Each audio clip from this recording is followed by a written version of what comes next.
Hello everyone, we're live. Happy Saturday. Today we will continue with Expedition 33, which is currently our main game. Hi Beansy, hello, how are you doing today? Welcome, welcome, welcome, welcome.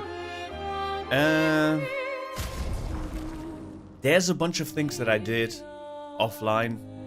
I just wanted to avoid another stream like we had on Thursday, I believe, where I would just run around and do things that I haven't completed yet, and it was just 2 hours of me going into places I haven't gone into yet.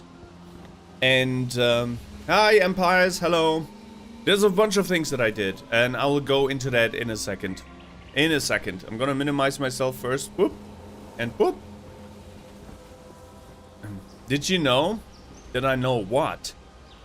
Help, that scared me, I just screamed. What scared you? The Joker wants to play for the Lakers? No shot. No shot. They cannot afford him. I mean, they have to. LeBron's not gonna get a pay cut. He already. That's already fact. He's gonna sign another 2-year contract, I believe, and it's gonna be a max contract. They cannot afford him. That would be cool, though. That would be really cool. You're calling me Beansy scared you? Should I go back to Cloudy? Stupid rumors. I mean, I can see that happening. I don't know how much maximum amount of money an NBA team can give to players. Like, what's the cap with the contracts? But maybe if LeBron gets a cut and they sell Austin Reeves and they sell another 2 or 3 players, maybe it's possible. But then you basically go all in on the big 3: Joker, LeBron, and where's the third one? Luka. Oops, Luka. Joker, Luka, LeBron. And if one of them gets injured, we have another situation when like Russell Westbrook came around and it was Russell, AD, and LeBron, and that didn't work out. So we already know in order to get to the NBA Finals, you need a deep roster, like a deep team. You need a good bench or decent bench, and you need a good starting 5. And if you go all in on like big 3 and you have nothing else left, pretty much, that's just that won't save them.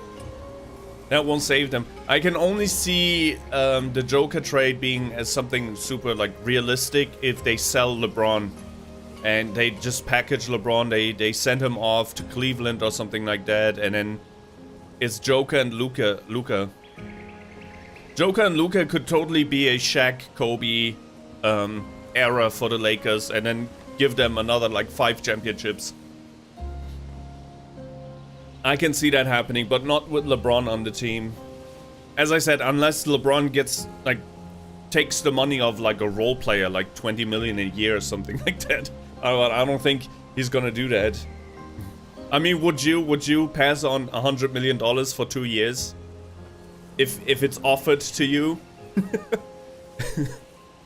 I don't know nothing what y'all talking about, but that's fine. It's sports. We need to get the sports part out of the way. So I can create chapters so people can successfully avoid them later in the VOD. Yeah, we'll have to see.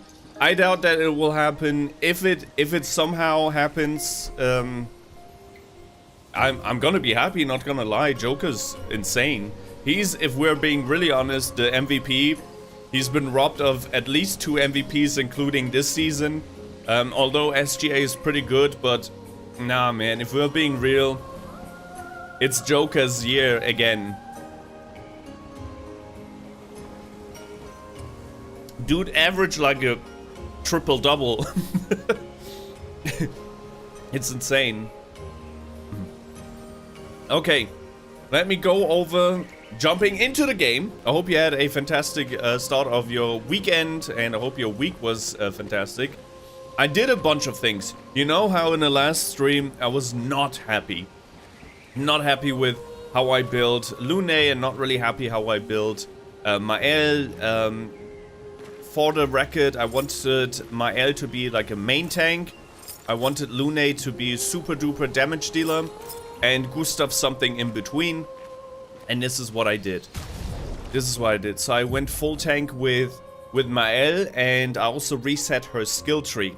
I reset her skill tree and gave her more tanky skills. So this is the Igide skill you already know. This will cause her to take all the aggro. So all the enemies will attack her at the start. Gotta go, see ya. Okay, bye-bye, Empires. Bye-bye, thank you for stopping by. All the people will attack her for 2 rounds, up to a maximum of 3 rounds. So she will be the main tank. That's why she has a lot of vitality, she has a lot of HP. And she's just supposed to guard people. Guard people, tank for the people, be the shield. She is the tank, the most important part in the Holy Trinity. She looks pretty. Yes, she does. She also looks pretty on top of that. And that's pretty much it. I also let her pick this skill up called Payback. Deals very high single target damage. Reduce the AP cost for each attack parried since last turn. Since she's gonna parry a lot, hopefully, if I don't mess up the parries, this skill is gonna be almost free. So, yeah. Her build is not done yet. Preferably, I just want her to tank all the damage, and while tanking all the damage, giving everyone else AP so they can use that. Now, going over, I don't think I have to go over the Pictos. They're really self-explanatory. I just went with like mostly defense and HP Pictos. Verso, I already explained. I'm trying to build him to be like a super high damage, high reward type of character. A lot of his skills are based on him having low HP. So once he gets below 50% HP, something will happen. So, once he gets below 30% HP, something will happen. So all of his skills and his Pictos are basically based on that. It's just low HP, high skill, high damage. That's how I built him. Also equipped this weapon for him, Dalaram. Which makes it so that he starts with 50% HP, which will then trigger a bunch of buffs that he will get. So he's just a glass cannon in a literal sense, because he has low HP. A lot of things can go wrong, technically, but Maelle is tanking everything. I also upgraded both of these weapons, Trebuchet to level 10 and Dalaram to level 10. I did not have enough to level this to level 10, the material. So yeah, that's what I did. And last but not least, Lune. I equipped a skill for her. I went back and reset the skill tree. So now she is a mainly fire/thunder type character. And at the beginning of each battle, I will show you in a second, she will cast this, called Fire Rage.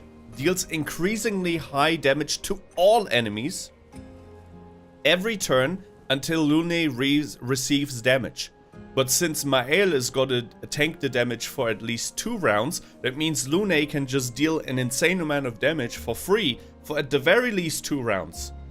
Now, if afterwards we get to parry a bunch of attacks, that means she can even deal even more damage. Only downside to this is that if she does get hit, and that can be any hit, just a low damage hit, high damage hit, doesn't matter, she will get stunned.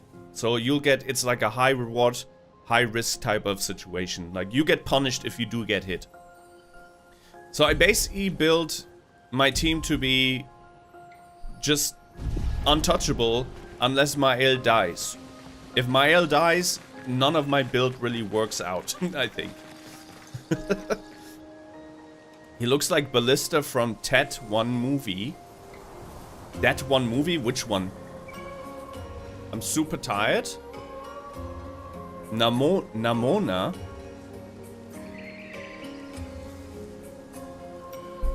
I have not watched that movie. That's basically what I did, in a nutshell. So I tried to perfect the builds that I had in mind in the last stream, but in the last stream they did not really work out. Because I was just basically theorizing without battling. But this time around, I tested it with a bunch of battles.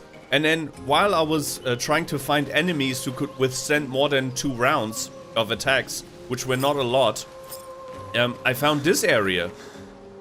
And there's an optional boss in this area. So I was like, this is perfect. This boss kicked my butt. But now I should be, like, stronger technically. So I can show you... Wait, is this correct? I can show you my new build now. In battle. Nimona, he looks like Boltheart. I have not watched that movie. I don't know. But yeah, all the NPCs in this game are, I gotta say, male or female, doesn't matter. They're all beautiful. All beautiful. Good. Let's fight these dudes, and I can show you, hopefully, what I have in mind with this build. Spill some ink. So, as you can see, Maelle is the first character to attack because I gave her a Picto called First Strike. So she's gonna be the first one to attack here. And I'm gonna cast Egide. Protects all allies by taking damage in their place for 2 turns. 2 turns, duration extended by 1 on gaining shell. So she's gonna turn into a tank, basically. That's what we're gonna do. Perfect. Watch out, Maelle. See? Good. Nice. See? They tried to attack Lune. Didn't work. Careful, Maelle. That's better. And the cool thing is, because I am parrying this entire time, my high damage skill gets reduced Good. by 1 AP for each parry. I think I parried 6 attacks now. So the next time it's Maelle's turn, that high damage skill, which usually costs 9 AP, will cost 3 AP because we parried so much. And with Lune, I will now use Fire Rage. I'm gonna use Fire Rage. Whoops. Fire Rage, which will deal a lot of damage to everyone. And this damage will increase over time as long as nobody attacks Lune. And since Maelle is gonna tank the damage, nobody will attack Lune. Good. For Gustave, I mean, oh no, Gustave is gone. For Verso, we're gonna use a Defiant Strike, which is a high physical damage attack, applies mark on the target. Yeah, let's do that. But shoot them first. Good. I forgot I bought a bunch of new skills for Verso as well. This will hurt. Good. Blight is a status effect that reduces the max health of a character. It is possible to be affected by multiple instances of Blight. Each instance reduces max health by 10%. That's good. Reminds me of Honkai Star Rail a little. Also cool. I have not played Honkai Star Rail yet. I always wanted to try it. Because I played most of the gachas. I played Wuthering Waves. I played... what's the name of the other ones? From Hoyoverse. Zenless Zone Zero I played and I tried. I played... What was the big one again? The one that everyone played. Also from Hoyoverse. Genshin Impact. Genshin Impact I tried. Honkai Star Rail, always wanted to, never did. Good, we have 9 AP, which means we can do high physical damage. See, this skill Payback only costs 2 now, which is insane. Usually that's 9. But I'm gonna use Momentum Strike because it will deal increased damage on marked targets. And there's a marked target right in front of us.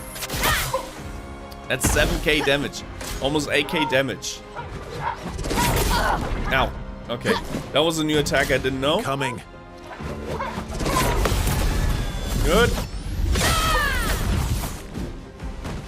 Dude, I'm so happy that everything is working out. Because it's one thing Ouch. It's one thing to theorize about something, and it's another to actually see it work.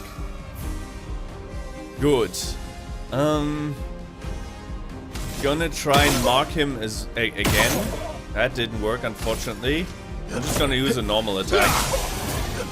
4k damage on our normal attack.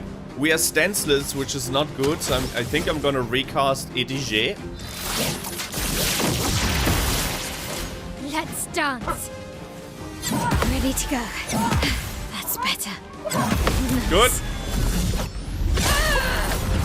Dude, they cannot touch Lune. That's better. Let's dance. Ready to go. Good. Ouch. Fury of fire. Wow, 3k damage. So it seems like every round, the enemies gain, like the attack gains 1k more attack.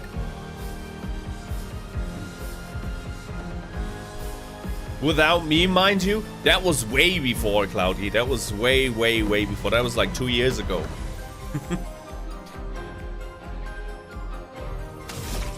Good. Now, what are we gonna do with Verso? He has an A ranking. A ranking. Let's go with low light. No, I'm just gonna do a normal attack, I guess. Yeah, let's just do a normal attack. 3k damage. Okay. Good. Oh, the main boss is dead. Whoops. Nice. That's how strong we are.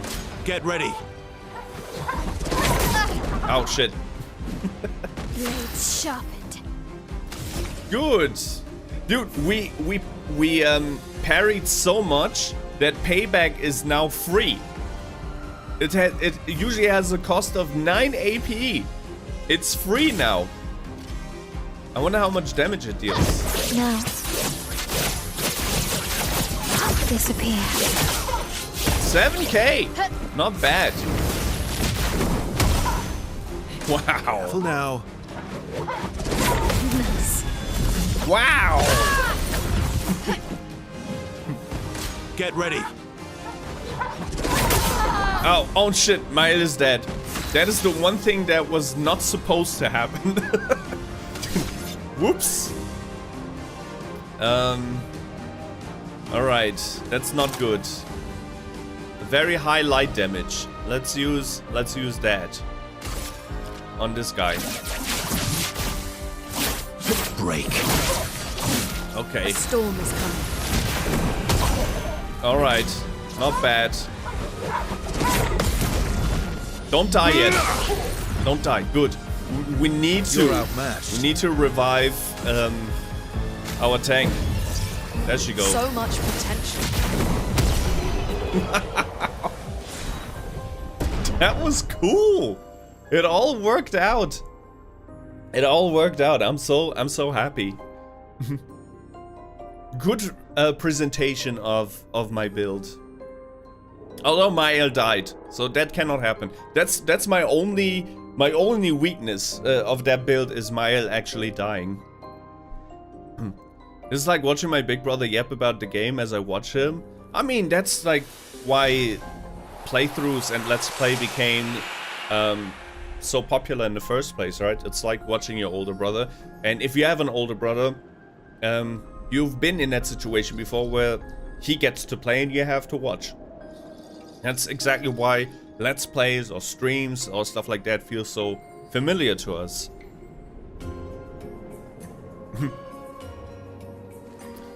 Good. We got a new weapon for Lune. Kralin. Casting a skill increases the skill damage of all other elements by 20%. Resets when casting a skill of a previous element. That's not bad. On turn start, if no stained, 2 random stains are generated. I think Trébuchant is still the best because it generates a random stain when we use free aim shot. And we get 1 AP when stains are consumed, and we have a skill called Mayhem, which will consume all the stains that we have. So it's like, she should never run out of AP, technically.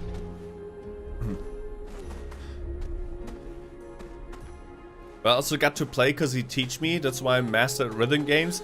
Nice. My brother was never that kind. I mean, he barely played video games. He was never really that video game guy, except for a bunch of like exceptions, a few games. But when he did play, I had no chance of getting the controller.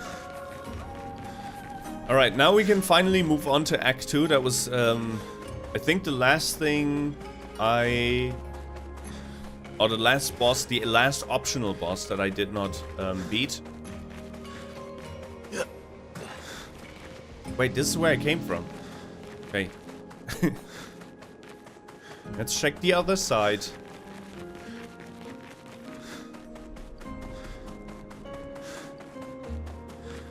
I love when games have these like optional bosses that you barely see, because in order to get here you literally have to jump into the abyss. What's in here? There's gotta be some good loot, I hope. Good stuff. Nah, just 3k chroma. That's kind of disappointing, but I didn't even mean to get any items or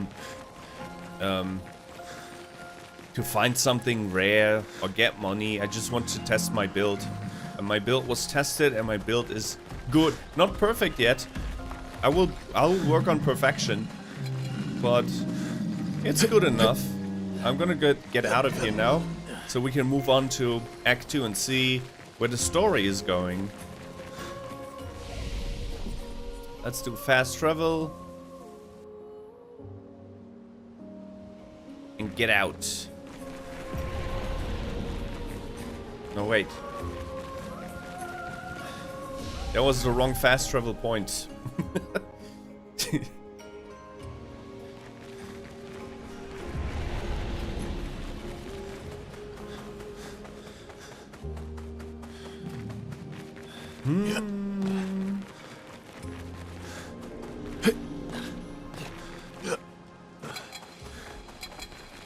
I've read that Act 2 is gonna be even longer than Act 1, which is quite concerning, because Act 1 already took us a bunch of hours. Okay. Maybe I will just try and focus a little bit more on the main mission, because we did pretty much everything you can do in Act 1. If Act 2 really is bigger and longer than Act 1, then I don't think I'm gonna do the same. Or I'm gonna do a little bit more offline, because when I'm doing stuff offline, I usually like listen to a podcast or I listen to some music, and I just rush through certain areas without talking. And the only reason why certain things take me so much is because I'm constantly talking about sports, the Lakers, talking to and with the people who show up here into in the stream, and that doesn't happen obviously if I'm just playing offline. So I can get shit done offline. So if we ever get to another point in Act 2 where there's a bunch of optional stuff to do, or like leveling or grinding, farming, etc., I will probably do that offline. But now it's time to move on. You are my podcast? Thank you. Thank you, appreciate that. That makes me happy if you can just turn on a Jinyo stream and then use it as like nice, pleasing background noise and enjoy your time here. That makes me very happy. So this is the island that we started Act 2 off with, and then we're supposed to go to a different area, but instead I went back.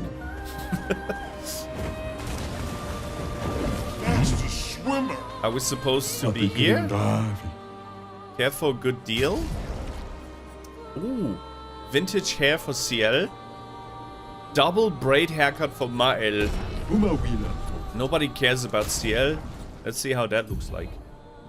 New hairstyle. Double braided. I wish we can turn the bodies. Yeah, unfortunately, this is too like far zoomed out. I cannot really see the difference, but we'll probably be able to see it once we're in a world. I guess this is where we continue Act 2. No, Stone Wave Cliffs. This is where we came from. Wait, there's a dragon island. Look at that. Cool. What's the next objective? Where are we supposed to go? So we were here, right? Maybe the game wants us to go here. Time for swim. Just go straight.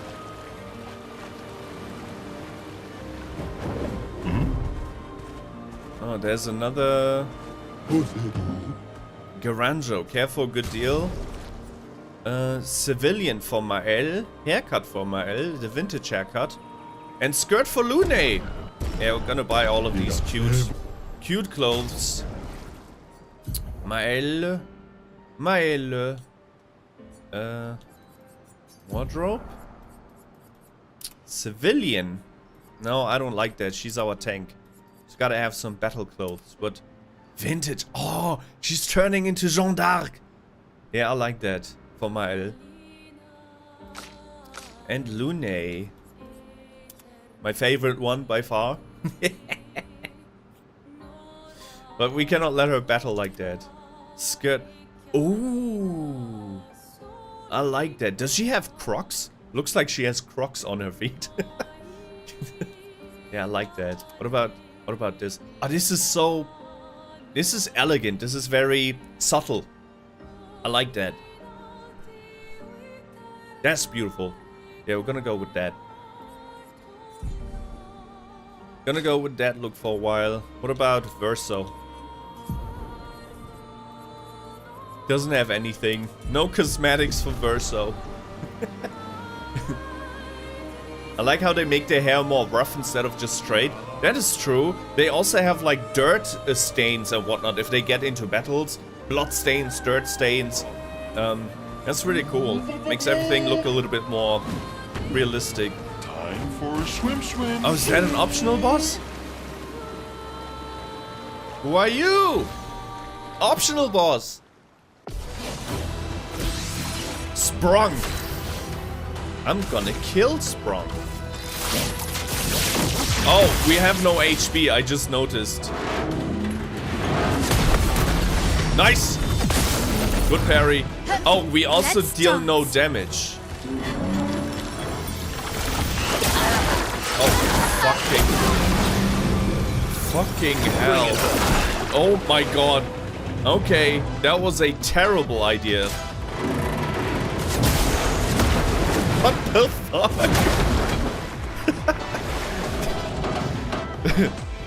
Wow. Oh.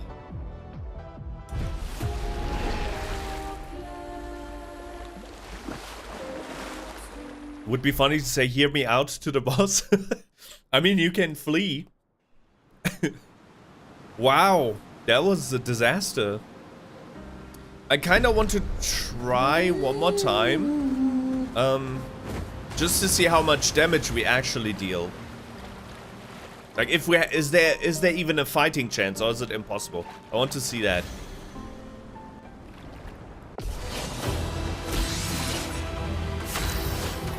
Okay, Maelle.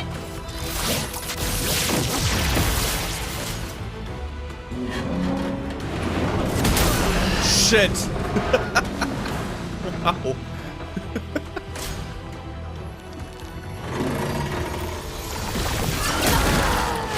God damn it! I'm gonna try one more time. And then we're gonna continue to Act 2, don't worry.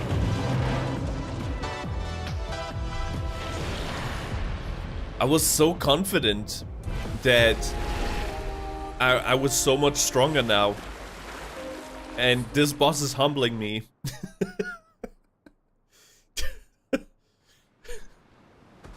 That boss is fine in its own way? What? Do you have a crush on that boss? Wait, there's an item here. Okay, Lumina.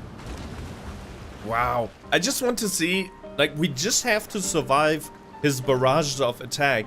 And then I want to see if we can actually deal some damage. Or if it's just, like, tickling him. The fastest swimmer. Sprong.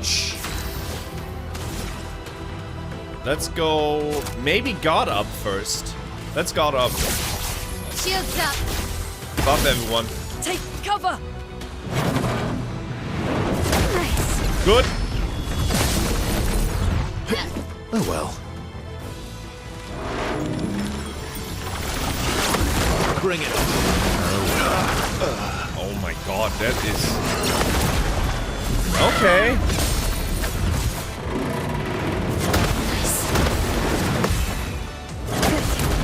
Okay. The elements dance. Alright. Alright, alright, okay. Okay. Relax. We can do this.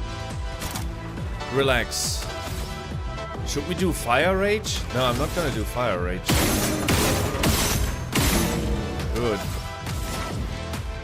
Let's try Mayhem.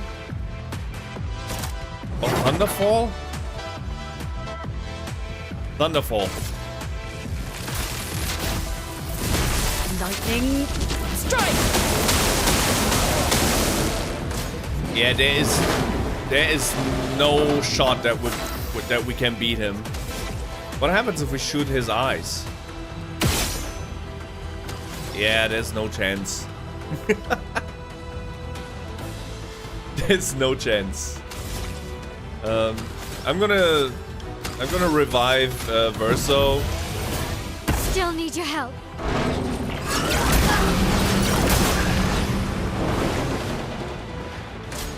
Okay, I'm ready to give up.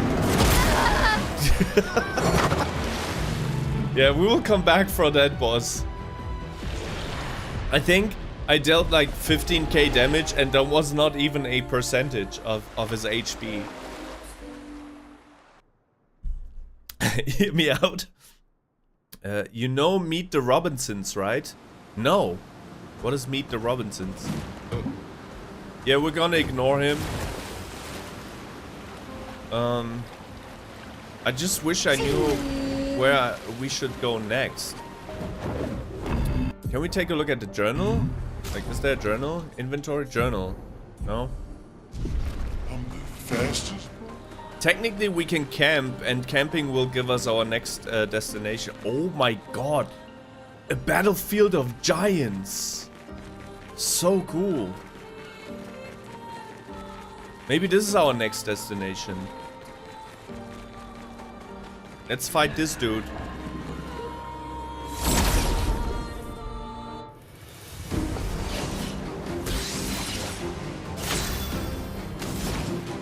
Fire Rage.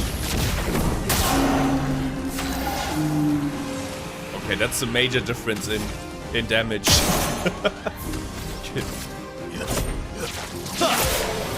On guard.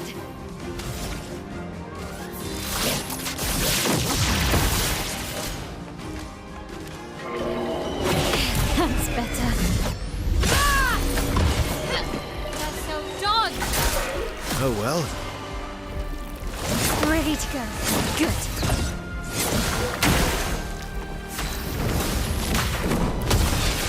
Cut him down. Cut him down. Blades sharpened. Now. Disappear. Okay, that was easy. So far I'm just struggling with boss monsters. Everyone else, easy going. There's a character named Wilbur, and trust me, he's on my hear me out cake. I love British accents with a passion. Same here. Everything can be said in like British English, and it will sound nice. Even insults. And the character who, or the person who speaks the voice of Maelle, I think her name is Jennifer English, and she has probably the most British English accent ever. It is so distinct and you can immediately know it's her, because she also is the voice actor of another character that you have a lot of interactions with in a game called Baldur's Gate, and it's so clear. I don't know how to explain it, but her voice is clear. Like the way she pronounces things is also so clean. It's not clear, clean, I think is the word, best word to describe it. Is this where we have to go? Blade's Graveyard? I'm gonna go to camp and then I'm trying to figure out where our next destination is. Remember current objective. Go through the Forgotten Battlefield to continue to the monolith. Okay. I think we're at the Forgotten Battlefield, right? I mean, it looks like a battlefield. I think this is the Forgotten Battlefield. It's a battlefield. 100%. Okay, this might be the next objective. Blade's Graveyard. An advantage. There's nothing else we can do here. Okay, never mind.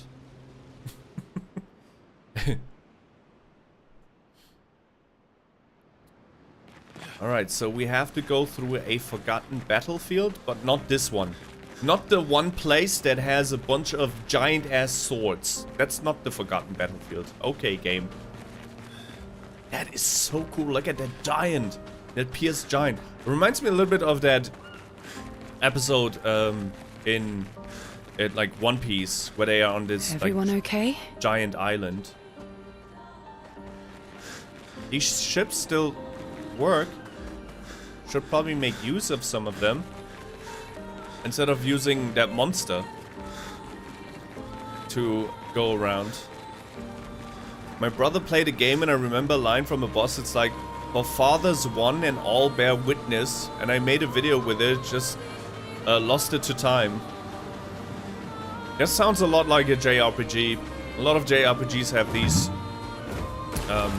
voice lines before they attack. This looks like the Forgotten Battlefield. The fastest swimmer? Yeah. Dude. Look at the water, it's soaked in blood. Fastest swimmer? That's probably it.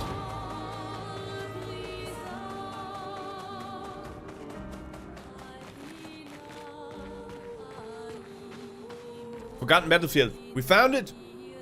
Found the objective.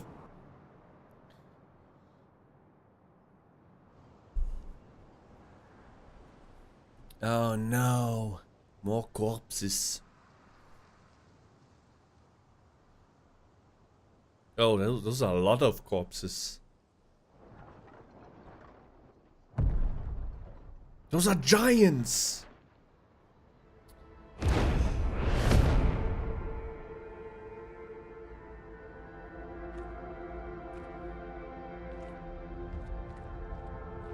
You'll get used to them. We're going to see a lot more. If we hurry, we can cross before nightfall.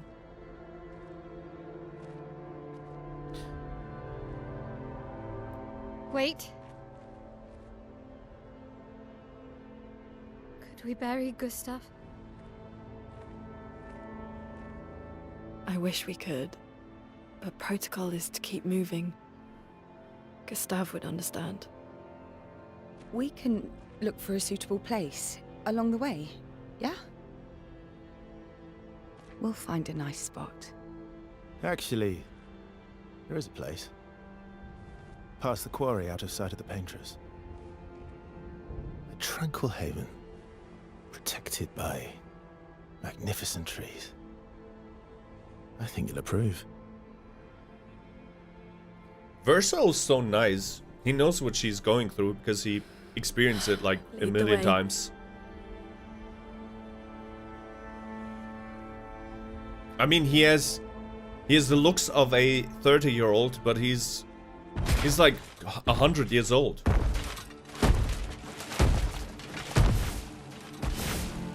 Let me show you something.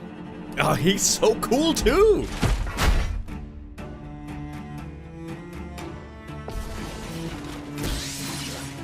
Let me show you something. My wife? Which one? Which one is your waifu? Maelle?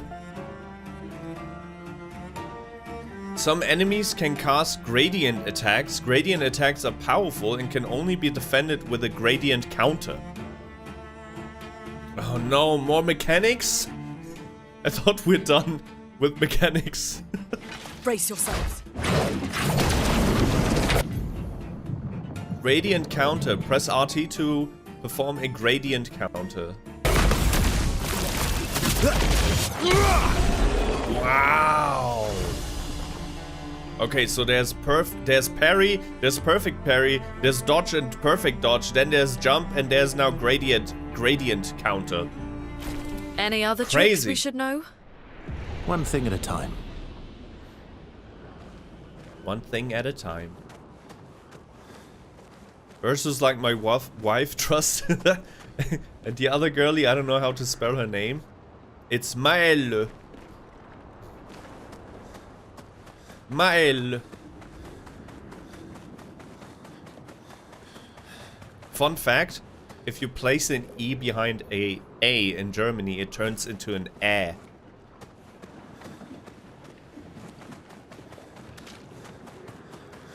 That's an A with 2 dots above its head. So it would be Maelle. Or like Maelle. Maelle.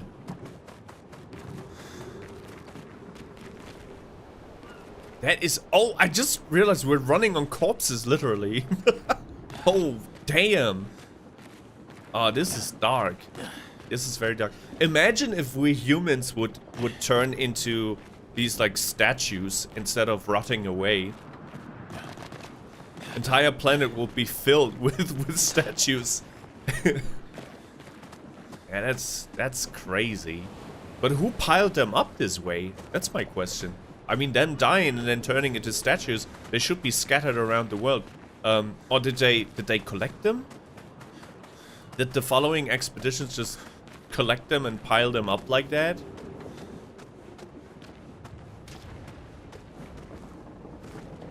Whoa. Are we making that video trust? I say trust too much. Is that your filler word? I definitely began using a word in almost every sentence. And once I noticed, I couldn't... I mean, even when I noticed, I couldn't stop myself. It's like. Like, the word like. I use it in almost every sentence now. I don't know when it started, because it definitely... I did not use it that much when I started out streaming. At some point, my brain decided to use that word as a filler word if I need more time to think. And it's... I mean, it's a nice filler word, though. Like. You know what I mean? Like.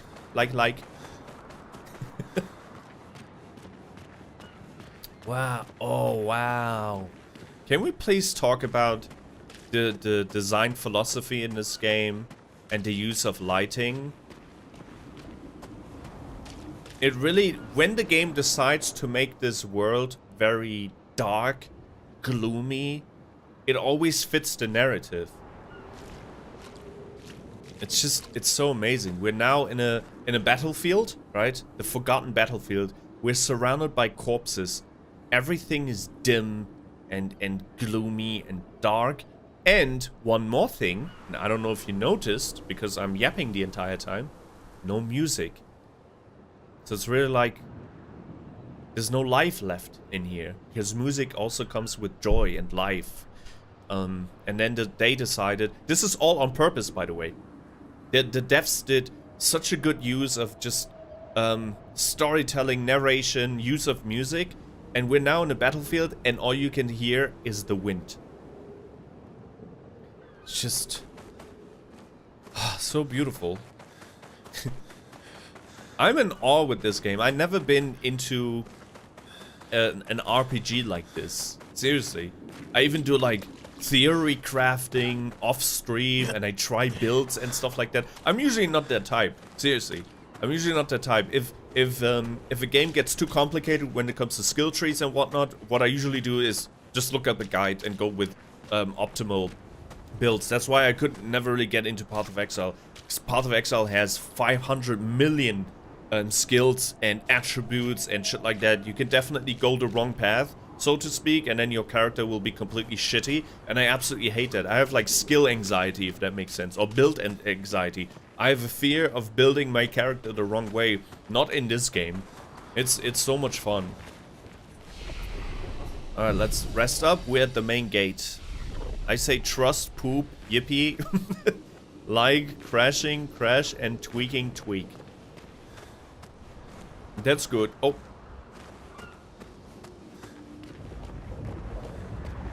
We're approaching the monolith. These are all expeditions? A single Nevron took out most of them. Is it still around? I've only seen it once, many years ago. So how many people went most on likely expedition? This is like half of mankind in here. Wow. Wow, this is like piles upon piles of humans. Useful? Look at that. This is all... These are all corpses.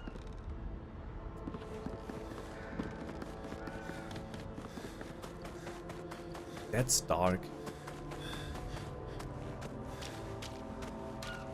I mean, it was a battlefield. This entire area is called Forgotten Battlefield, so it makes sense. New enemy types. Let's see how strong they are. Oh, they look cool. First strike. Gonna go with Fire Rage. On guard. Tank. My turn. My time. We're gonna shoot him in the face. Gonna shoot him in the face.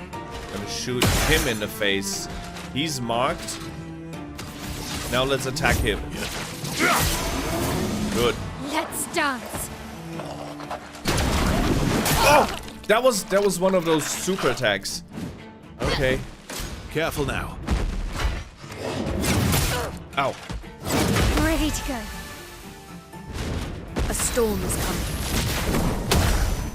Ready to strike. 9 AP. Let's use... Oh, I always want to try out Purification. Follow-up, but I don't think the enemy has enough HP for that. So this attack gets stronger the more shots we took. So we shot 3 times. If we use follow-up now, it will well increase its damage. Shines. But we don't know how much it got stronger because the monster had barely any HP.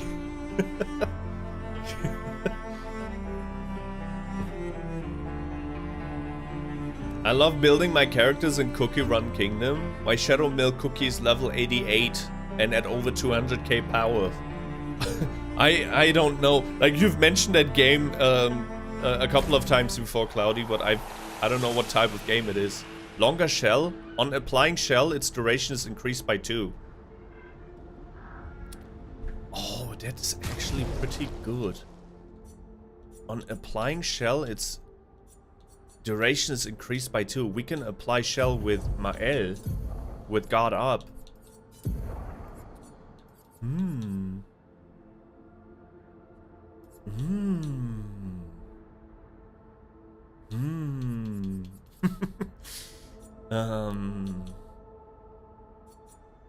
I guess we have to get rid of enfeebling mark. Yeah. Until we get a reliable way to mark the targets. I mean, we can do it with one skill from Verso, and we can do it with our free aim shots, but it's like a 20% chance. If we ever get to a point where we can reliably mark the entire group, I might change the Pictos again. I don't think there's a word that you can say too much, Cloudy. It's fine. Use whatever word you like the most.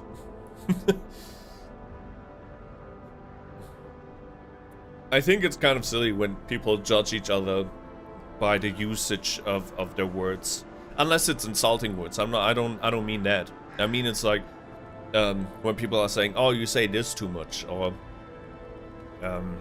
You express yourself in a simple way. Well, I don't need to be super eloquent and complicated. Let's not overcomplicate communication. I think communication is very complicated in itself. I mean, if you're in a country and you don't speak the native language there, and they don't speak your language, what do? You try with hand signs. So, as long as you can communicate, that's awesome. That's why I also try and encourage people who come here. In the past, we had people from like South America, like Brazil, or other South American countries, and be like, sorry, my English is not that great, but I don't care. First of all, I'm not a native speaker, so my English is not perfect. And second of all, if you just your attempt of trying to communicate with me is it makes me very happy. So don't worry about it. Do not worry about it. Nobody's perfect. All right, more of these enemies. I feel like we're already a little bit too strong. Maybe I over-leveled for this area because we barely get to see their attacks. That's better. Ow. Take cover! Nice. Alright, starting the fight with 8 AP. I wonder what I should do. You know what? I never used Earth Rising, which is like a AoE Earth attack. We just need one light stain in order for it to make more or deal more damage. So I'm gonna try and get a light stain. We didn't get a light stain. Then I'm gonna use Mayhem instead. Mayhem on this guy.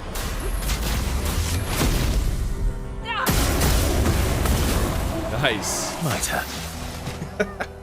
We're just too strong.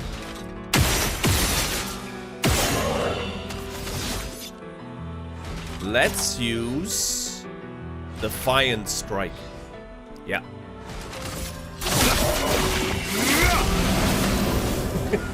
We're just one-shotting everything. Alright, Maelle, your turn. Let's use Swifts. Yeah, Swift Strike. Fire. Danger! Nope. Let Wait, us I want. stain them. Wait, I want this thing to attack again because I want to parry that new type of attack. Let him attack again. Lune, careful. Damn it, that was a normal attack.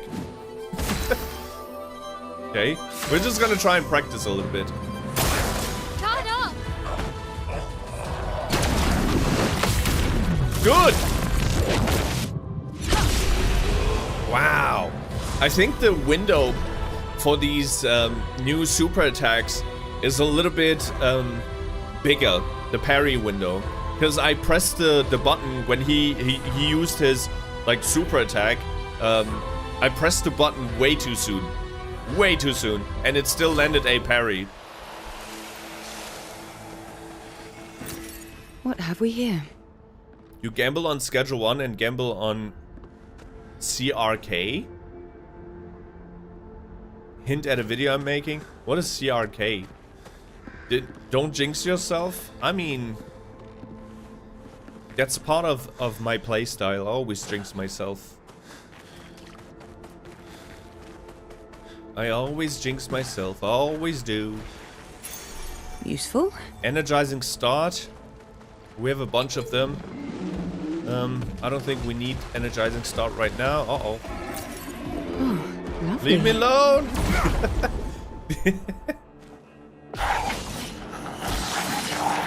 Chroma is flowing. Chroma is flowing. I'm gonna go with Fire Rage.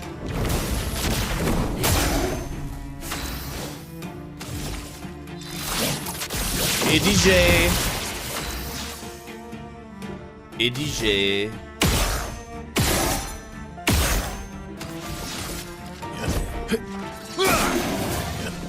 Careful, Maelle.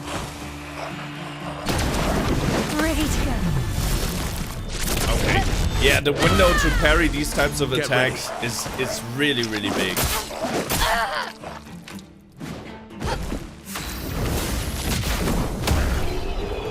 Easy! Oh, CRK's Cookie Run Kingdom, alright. Ah, delicious Coke.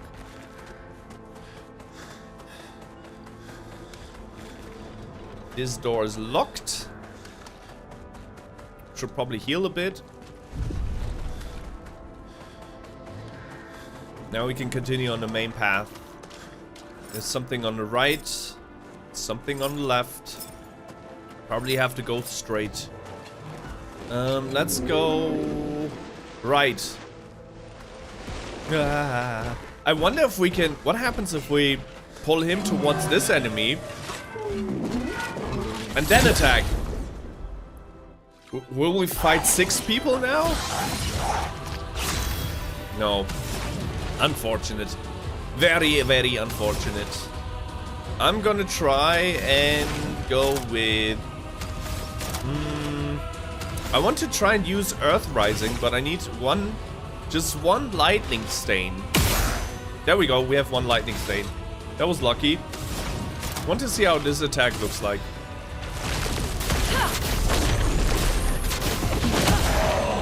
Oh, cool. Cool. Never used an Earth attack before. It is. Let's carve a path. Let's carve a path. Applied mark. Perfect. On me. Ready to go.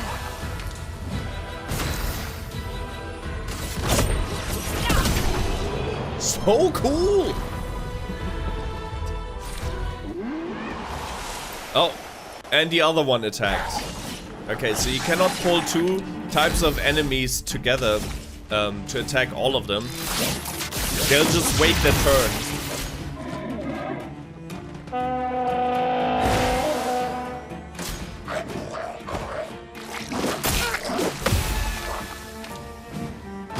A storm is coming. The storm is coming.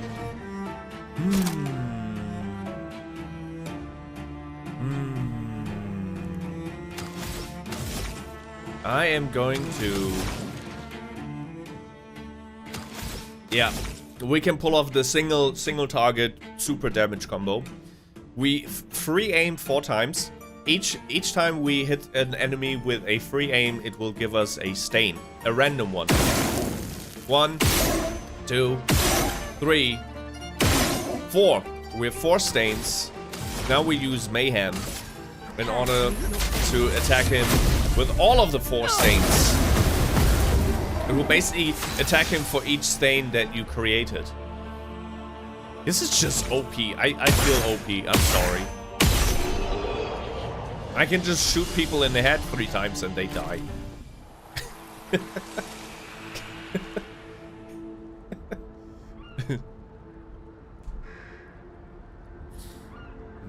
I'm always the person to never speak in a group chat and just read it. Don't believe me? Right now my group chat has over 200 messages and I've refused to look. I'm the opposite probably. Like I mean I stopped sending 5-minute voice messages, but I tend to write a lot in group messages. Until I realized that people don't read it. Because sometimes I'm over. Let me just say, sometimes I'm a little bit overly excited, right? With certain things, and when I start to notice that excitement is not being repeated on the other side, then I usually take a break from chatting.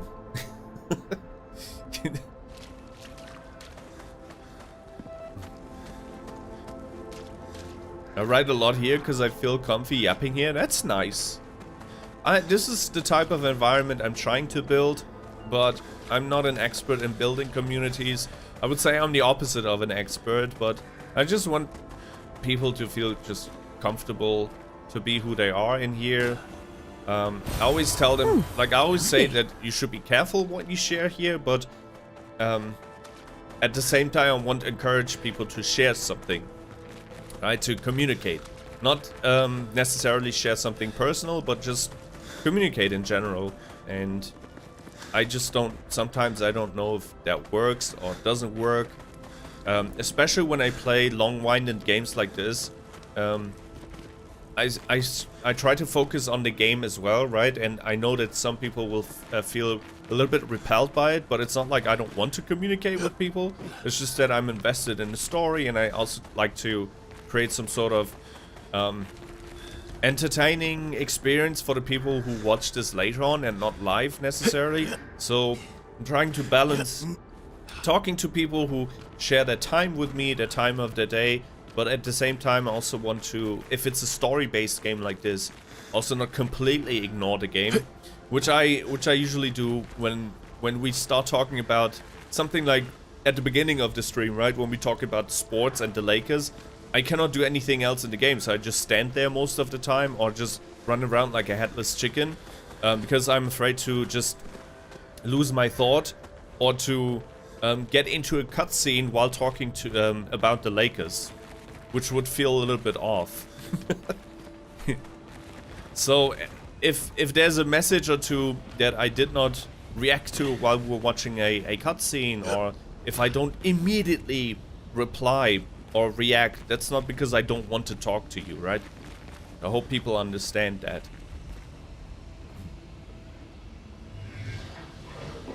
I'm fine waiting for cutscenes because I don't mind, and I understand why. Yeah, a lot of people watch these streams as just normal videos because they cannot make it to the live streams because I start fairly early when it comes to like American times, right? So they watch the VOD, and if I mean, me using chapters, I think, made things a lot better. But without chapters, sometimes I would just stand there for 10 minutes and talk about random things that are not related to the game at all. And I think that's totally fine when we're playing something like Fortnite. A competitive game, an online game, where you just try to win, and there's not really a lot of context that you can miss, or immersion that you can get out of and lose. So it doesn't really matter. But in a game like this, it's been a while since I've been that excited about a game, and I hope people hear that and feel that. I'm invested in the story. I'm in love with the battle system. I'm in love with the storytelling, the music. It's just, I can totally see why people gave this a 10 out of 10. And it got like the highest ratings of any game on Metacritics. Is that an enemy? Oh, that is an enemy.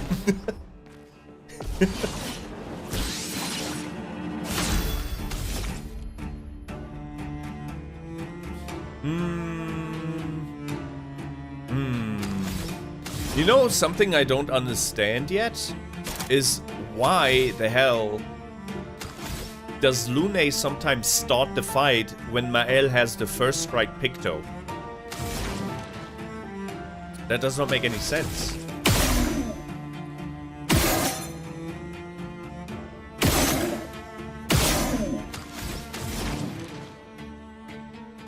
Prepare.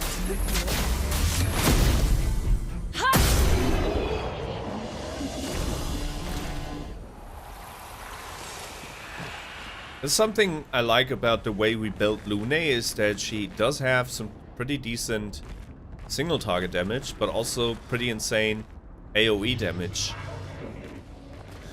Oh, what are they guarding over there? I bet that's a pretty nice item. Let's see.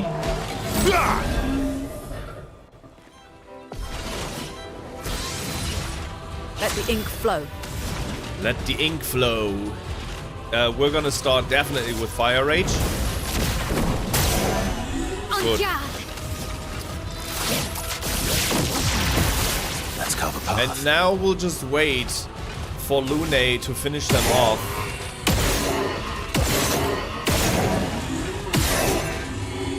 There we go.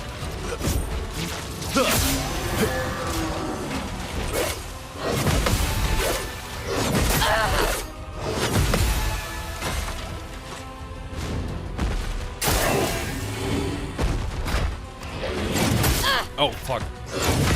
Oh, fuck. That was bad. Chroma's flowing. Let's carve a path.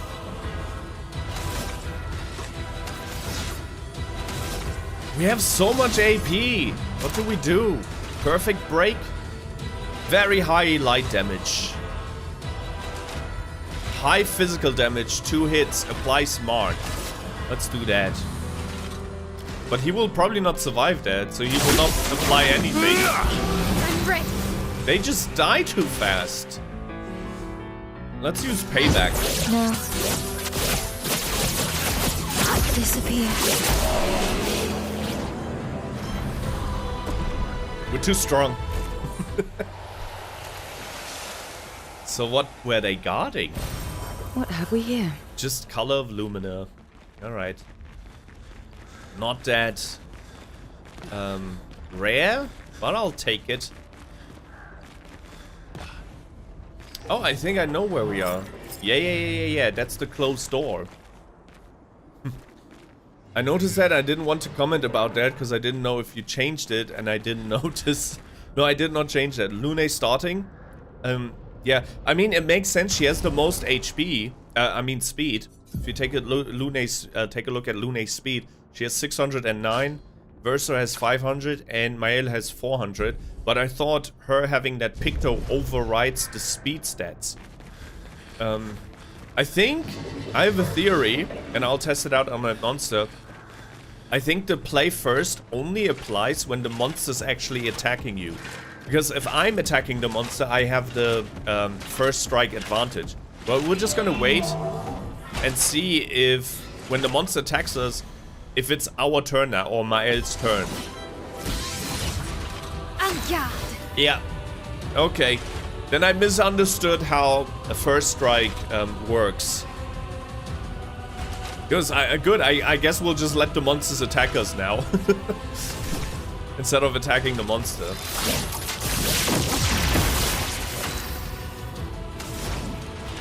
Hello.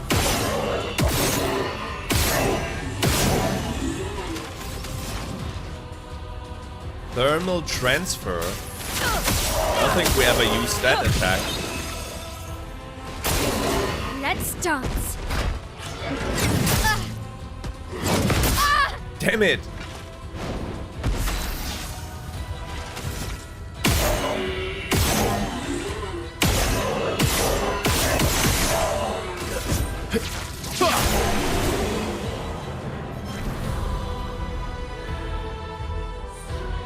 Maelle's outfit is pretty. Yeah, it fits her. At least the way I built her. She's like Jeanne d'Arc. Our little tank. I always forget that Sciel is still part of the crew. But I don't use her for anything. It's our 4th member. She never fights. Looks like the one I have for Fiancée Cookie, or how you spell her name. I'll stop talking about CRK too if you want. Yeah, I don't like the you can continue talking about CRK. I don't mind. It's just that I cannot really add anything to it because I don't know the game. What have we here? CRK. More items. Perfect. Ooh, energizing death. On death, 4 AP to all allies. Oh, which reminds me, I equipped Lune with a Picto called Death Bomb. If she dies, she will deal damage to all enemies. Just like the Saka Patate enemies we fought. I just thought it would be funny that if our wife dies, which should never happen, that she will take some enemies with her. If it happens. Alright, another optional path explored. This is, by the way, why it takes us a bunch of hours to clear things that would take others like 15 minutes. This game, I looked it up before I started it because I usually do that. Is supposed to be beatable within 20 hours. 20 hours to beat the game. It will probably take us 40.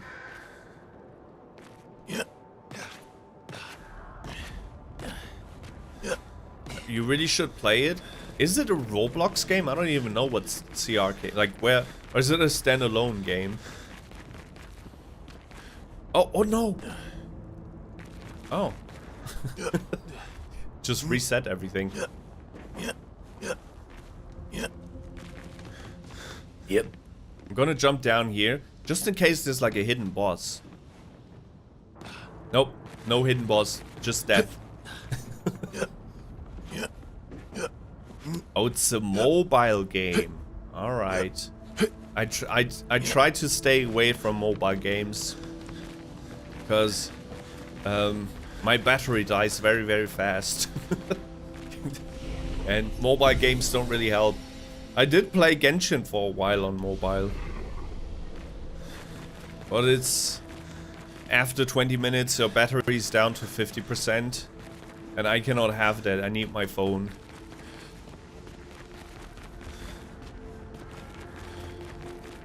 Alright, back here. That was just an optional path. Which I tend to explore. Like, if I see a path, I will take it and explore everything the game or the area has to offer, because I don't want to miss out on loot. Some Pictos can really change the style you play, so the more you explore, the higher the chance of you finding something that might suit your playstyle. That's why I tend to go back, and when I notice that I'm on the right path, on the main path, and there were multiple paths, I tend to just go back to explore the other path. That's just how I play games like this. I'm sorry. It can be very exhausting, especially if the game is if the game is open world, it can get super duper exhausting. But thankfully this game is linear, so we don't really have a lot of options. Usually it's path A or it's path B, and one of them is the main path and the other one will lead you to some cool optional boss or optional loot. Let the ink flow. Let the ink flow.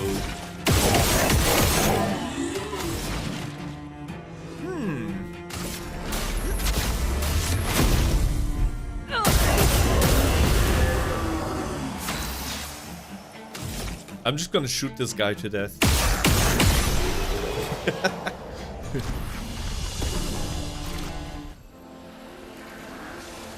Nice. Ooh, we reached the end of the area, I believe. What is that? Oh, fading woman. You may leave. I've no interest in speaking with you. Why not? How rude! You may leave too, fading woman. I mean, she will kind of leave. She's fading after all.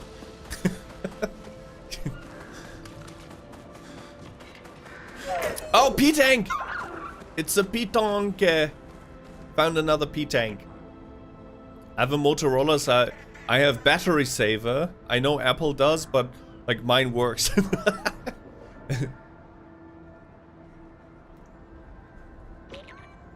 I mean, Apple has a cool battery save system as well, but I don't trust it. Usually it goes into battery save mode, I think around 20%.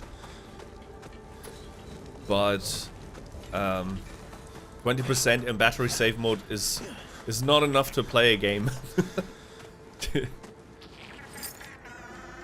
Ah, there's some item over there. Let's pick up that item and then see where P-Tank's platform is. Because unless it stands on its platform, it will continue to move around. Which is very annoying. I think this is P-Tank's platform. P-Tank? Yeah, that's his platform. So I need to find a way to push him towards that platform. They would usually move the opposite way from like where you approach them. So if I approach him this way, he will go straight. All right, so now we have to basically attack him from the left, or approach him from the left, so he gets closer to that platform. Yes. Let's kill this guy first. Pétonque.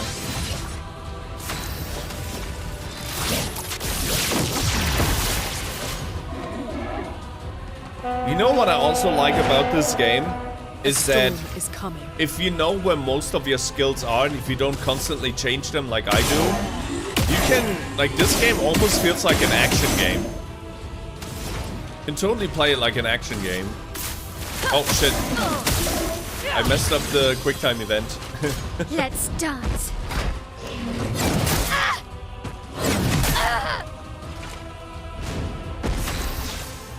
Let's dance.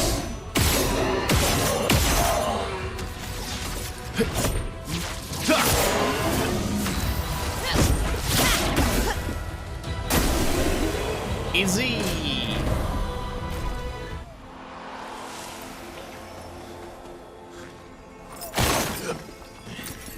More money. Okay, Pétonque is gonna be a little bit rough because there's a counter on him.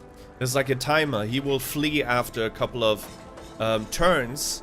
So you gotta make sure to be ready to fight this Pétonque. Let's go.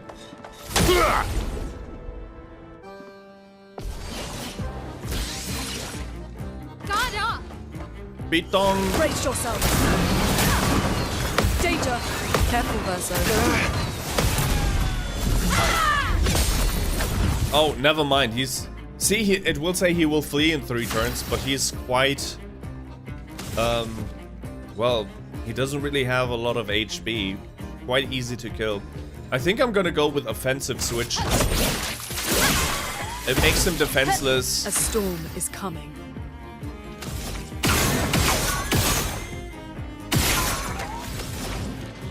There should be enough to kill him, actually. Okay, never mind. They were a lot tougher at the start of the game. And he gets some pretty nice loot. Look at that. Polished chroma catalyst, 1 recode, which lets you respec a character's attributes or skills, and you get some lumina. So do not ignore the Pétonques. I need to make a combo of your funniest moments. Are there many? I wouldn't consider myself the funniest streamer. Like, I'm not very... I think I said that before. I'm not very witty. I think to be witty, you gotta master the language a lot. Master the language a lot. You know what I mean. Like, to be funny on the spot is not just a skill, but it's also like something... you need to be able to... Like, you need to be able to speak a language fluently in order to make, like, super funny, witty remarks. Sometimes when I'm editing parts of my VODs, it occurs to me that I could have dropped this kind of joke on this spot, but I'm usually a little bit smarter and, I guess, funnier in post-production. I'm going back if you're wondering, hey, is that not the direction he came from? Yes, it is, but I noticed that there was like a purple item. I need to get to the purple item. Usually purple items is either like color of lumina, or it is a Picto.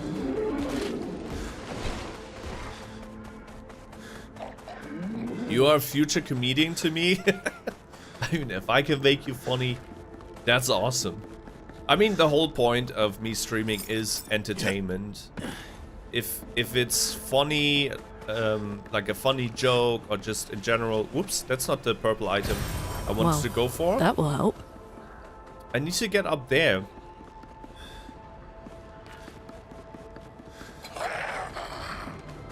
Whatever it takes. If it's a joke, if it's a Just the way I play the game. How I get to the end result doesn't matter. The result should be entertainment. If you're entertained, I accomplished my job. I don't know how to get to that purple item.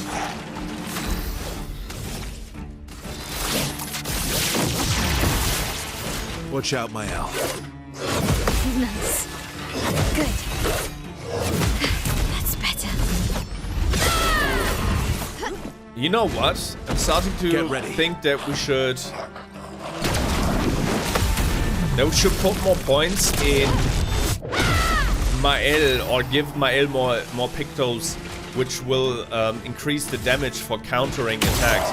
Because since she's the one that gets attacked the most, and hopefully also parries the most, if I don't mess them up.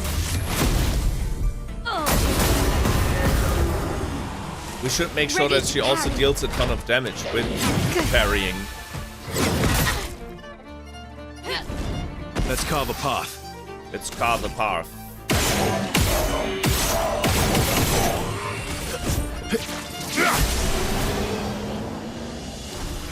Nice. I chucked the Tim Hortons tea too fast. Only know Tim Hortons because of How I Met Your Mother. Because one of the main characters in How I Met Your Mother is Canadian, and in one episode she goes to Tim Hortons.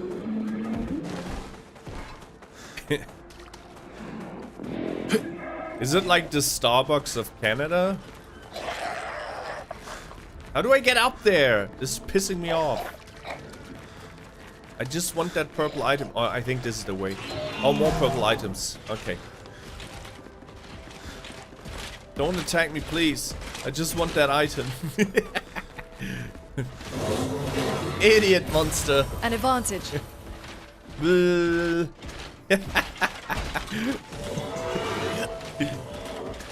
No.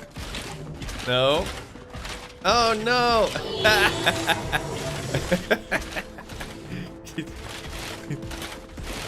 Oh shit. Oh man. Whoops. Okay. Égide.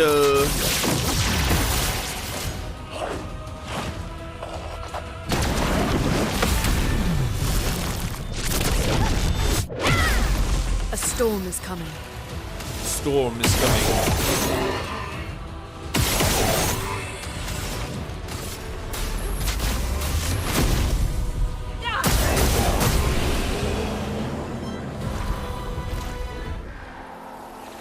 A storm is coming. Oh, more of them. I just want that purple item.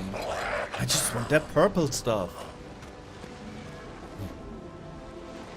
I'm gonna be super honest, I barely watch hour-long streams, but not with you, trust. I love watching your streams. Thank you.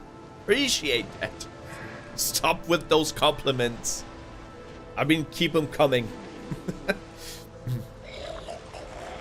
No, because we have Starbucks here. It's more of the Chick-fil-A of Canada, or how you spell it. We don't have any of those. I mean, we do have Starbucks. We don't have Chick-fil-A. Well, that will help. Oh, we got a healing tint. There's the item. This is the one I tried to get. Recode! Another recode. Recodes are so freaking important to me. Because I like to like switch up builds.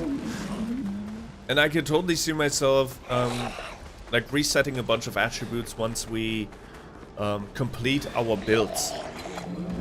They're not perfected yet. They're not done yet. I'm not done yet. Finesse and grace. Finesse and grace.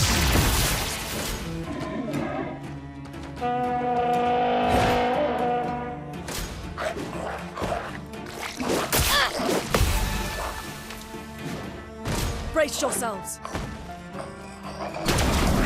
Nice.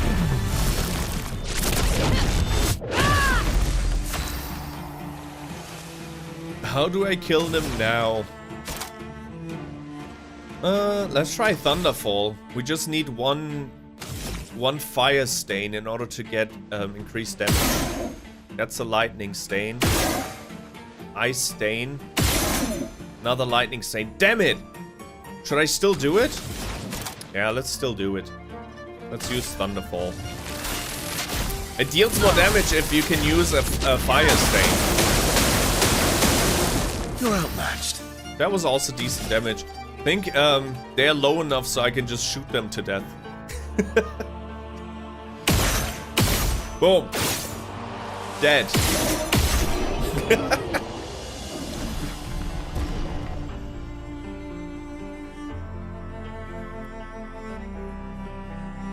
You'll hear cheesy compliments because I never get those. I mean, does Canada have a culture which gives each other a lot of cheesy comments? Or not cheesy, but compliments in general? Because I've heard, I don't know, but I've heard it's super common in America, for example, to just be very superficial or on a surface level, just be nice to each other. Whether they mean it or not, that's different. But something like, "Oh, you look great today," and stuff like that. You will not hear that in Germany unless you know the people.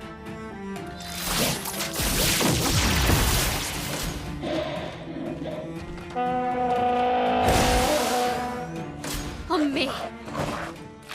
Good. Good. Watch out.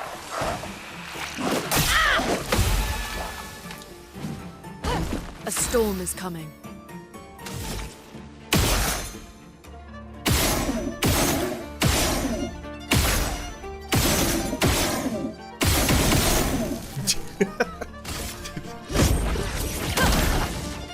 You're outmatched.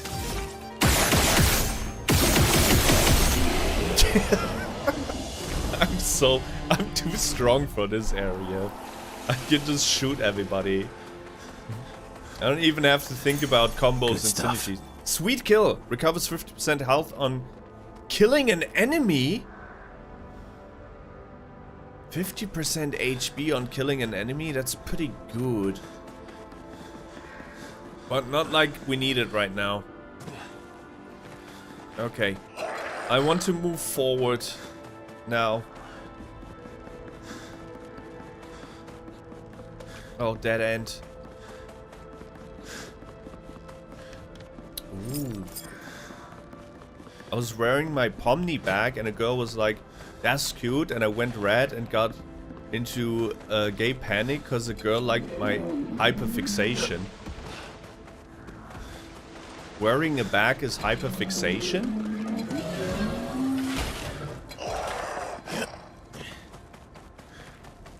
Getting compliments always feels nice. Especially from randos, because randos don't really, they don't, they don't owe you anything, right? They don't need anything from you, so if you go on your daily,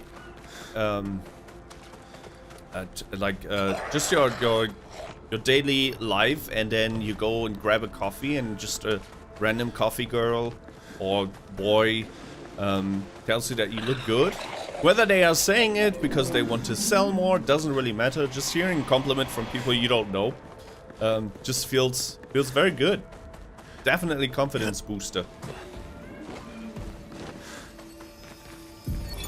Enemy. Journal time. Expedition Wolf 41.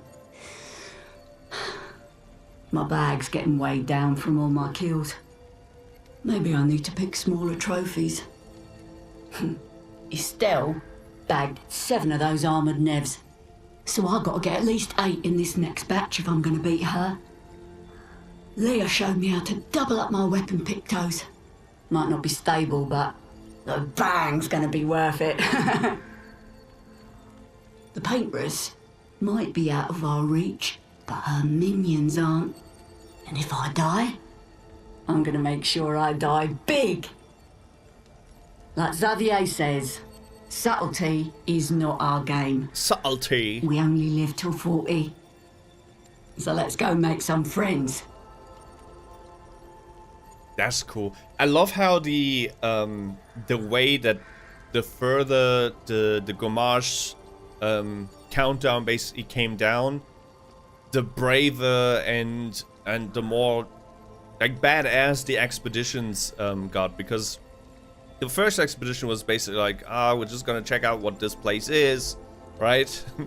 We don't know what we can do. We have plenty of time, plenty of generations who will come after us. But Expedition 40 is like the middle ground, almost. It's like, so many people came before us, they did not succeed. There's not a lot of people who come after us, so we have to succeed. Which is really cool. There's definitely like a change of tonality the further you go down with the expeditions. So sad and cool at the same time. Nice. We got more color of Lumina. Oh, that's a rope. Where does this lead to? More items. This area is huge. So many items. We got new Pictos. Empowering tint, healing tint also apply powerful. We don't need that. Is that an optional boss? Let's check that out. It looks like one of those water beings, but with fire element. Let's just ignore that enemy, and I'm just gonna try and jump straight down from here, if that works. Just want to ignore one more fight, so we don't overlevel. My hyperfixation on the amazing digital circus.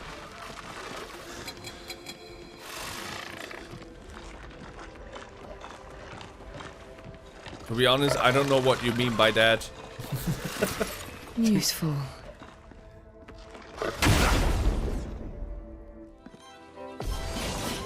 Chromatic luster. En garde. So it is like one of those water beings, just stronger. Whoa. Hurts. Whoa, whoa, whoa, whoa, whoa, whoa, whoa, whoa. That's not nice. Okay, let's try something.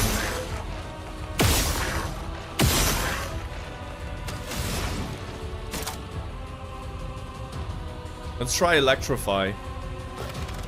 No. Let's try... What should we do? Mayhem? Mayhem.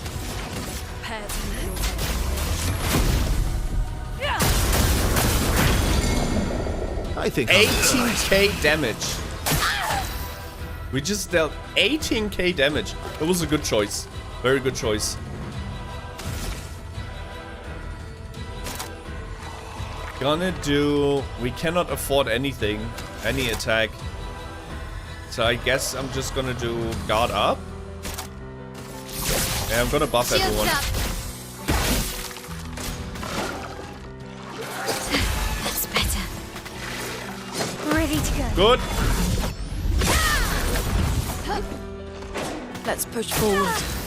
And now, when we revive Verso, we should be able to finish him off. Once more. I'm ready.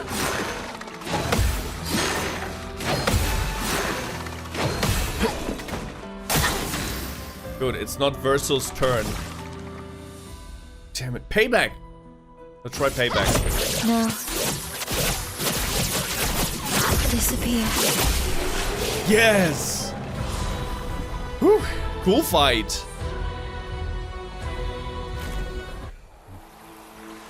That's fine. I'm sorry, sometimes I don't know, like, what certain things mean.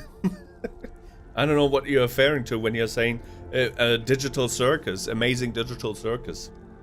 I'm not gonna lie to you, right? I could just do the normal streamer thing and be like, that's nice. I didn't know what that means. Hear me out? I always hear you out. That was a cool optional boss. We don't really have a lot of HP to fight this one, unless we use the elixir. Final enemy of the area, and then we can move on. I should stop saying and then we can move on, because usually the opposite happens. And then we can move on. Oh, on the monster. Okay, that's what you meant. Hear me out on that fire monster.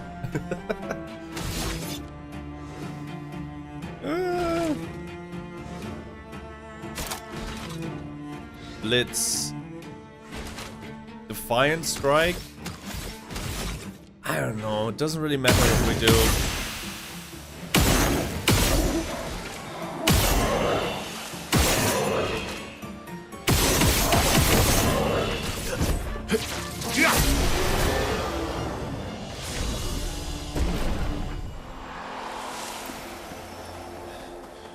Good. Now we can move on. Let's get back to the flag. Heal. Wait, wasn't there an expedition flag? No, it was the fading lady. Alright. Looks like we passed the danger zone. And no sign of your special Nevron. Oh, I guess we're lucky. You know how this is built? This is almost built like World War I. All those, I don't know what it's called in English, but in German it's called Schützengraben. In World War I, it was basically fought in these kind of, it's not bunkers, right? I don't know what to call it. Can anyone help me out with words?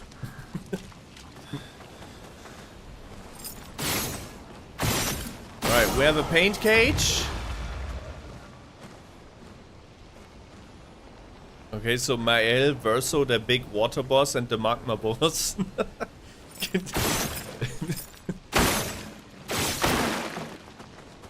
I cannot help you with that, Cloudy. There might be some art for you to look at. Because for every game there's some specific art for you. If you have a thing for characters in a game, there's definitely some artists who went above and beyond to fulfill that fantasy. I do not know how to get up here. The final lock, all of these paint cages have 3 locks. The final lock is over there, but oh wait, I can just shoot it. Okay, no need for me to get up there. Nice. Nice! A chroma elixir. Now we have 4. Now we can heal our party 4 times before we have to go back to a expedition flag. Another journal. Oh god. That's a brutal way to go. Someone was killed with a trumpet. Expedition 57, Carla. These siege engines seemed much more powerful in Lumiere. But on this battlefield, next to all these broken bodies, staring at the true size of the monolith, I feel despair. I dare not show my true feelings. As commander, I cannot yield to fear, but I can't help but wonder, is pressing forward the correct course of action? Our lives are forfeit anyway, but is there perhaps a better way to spend such precious coin? I mean, it's really tough because there's nothing edible on this island, right? Because I wonder, at some point the expeditioners must have found out that they are not dying on that island, right? That the gommage doesn't work for them. Unless there was... No, there was definitely a way for them to tell time, because they were like... You can set up camp and there's nighttime and there's morning, right? So... Why? My big question is... Why is there no main hub from the expeditioners? Because I'm pretty sure the humans were smart enough to understand, hey, we've been fighting here. Unless they never really survived that long. That would be a possible solution for that and a question that I have. But at some point they must have noticed, hey, a year has passed. We are all still alive. What is going on? And at that very moment they should have gone back maybe to the shores and then set up camp. So every following expeditioner crew comes to the shores and can be basically picked up. Or maybe send someone back, if that is even possible. Send a crew back and be like, yo, we gotta move everybody to that new continent because the gommage doesn't affect anyone on that continent. It's a little bit like mind-blowing why nobody seems to noticed, or they maybe just never survived long enough. That could be the only explanation as to why that never really happened. Ooh! A gestural.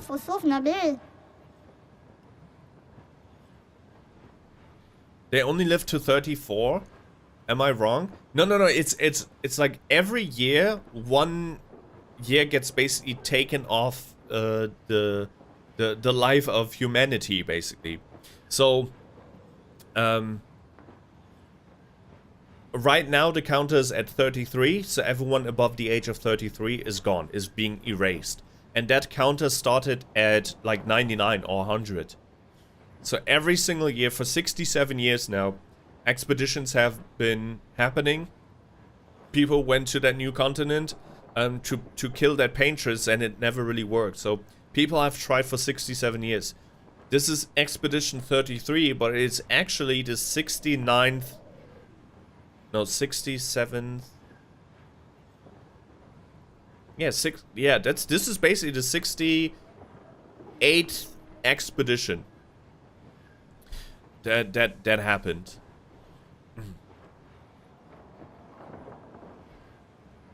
Is that why there were so many bodies? Yeah.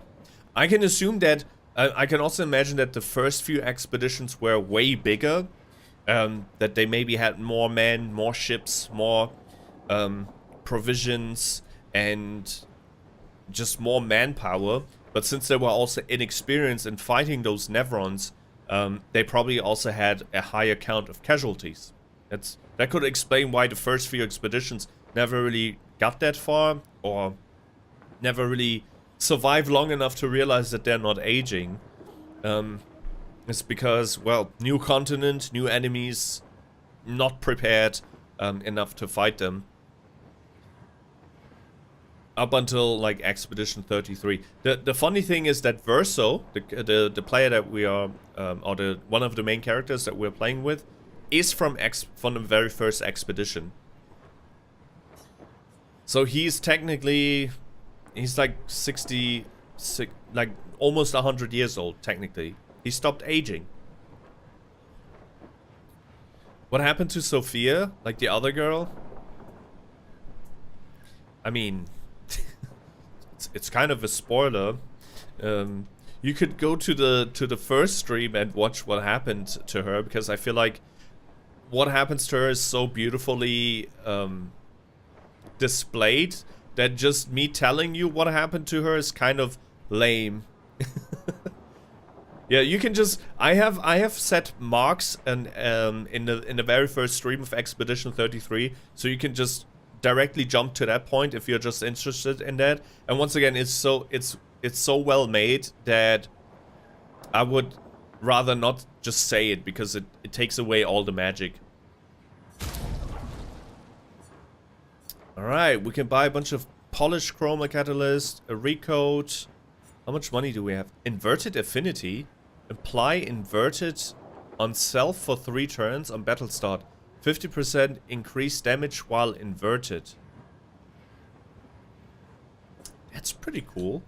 And it's a weapon. Once again for Lune. Healing skill costs 1 less AP. I mean, at some point I want to turn her into a healer.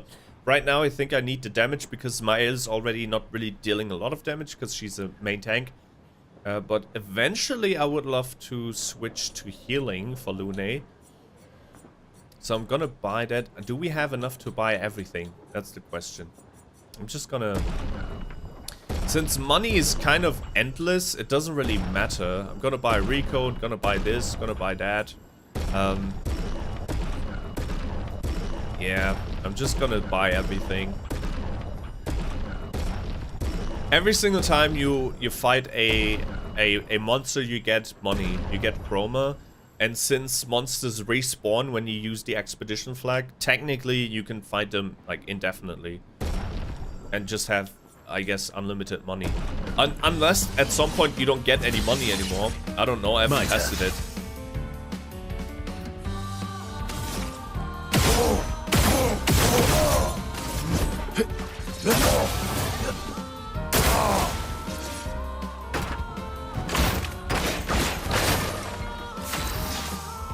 Alright.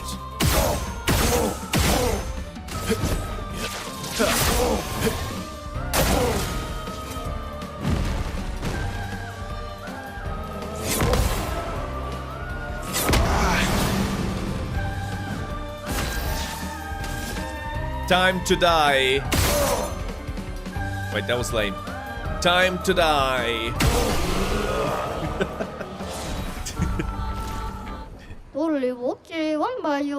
I do not want to part with my secret stash, but you dueled me good. Have a look-see.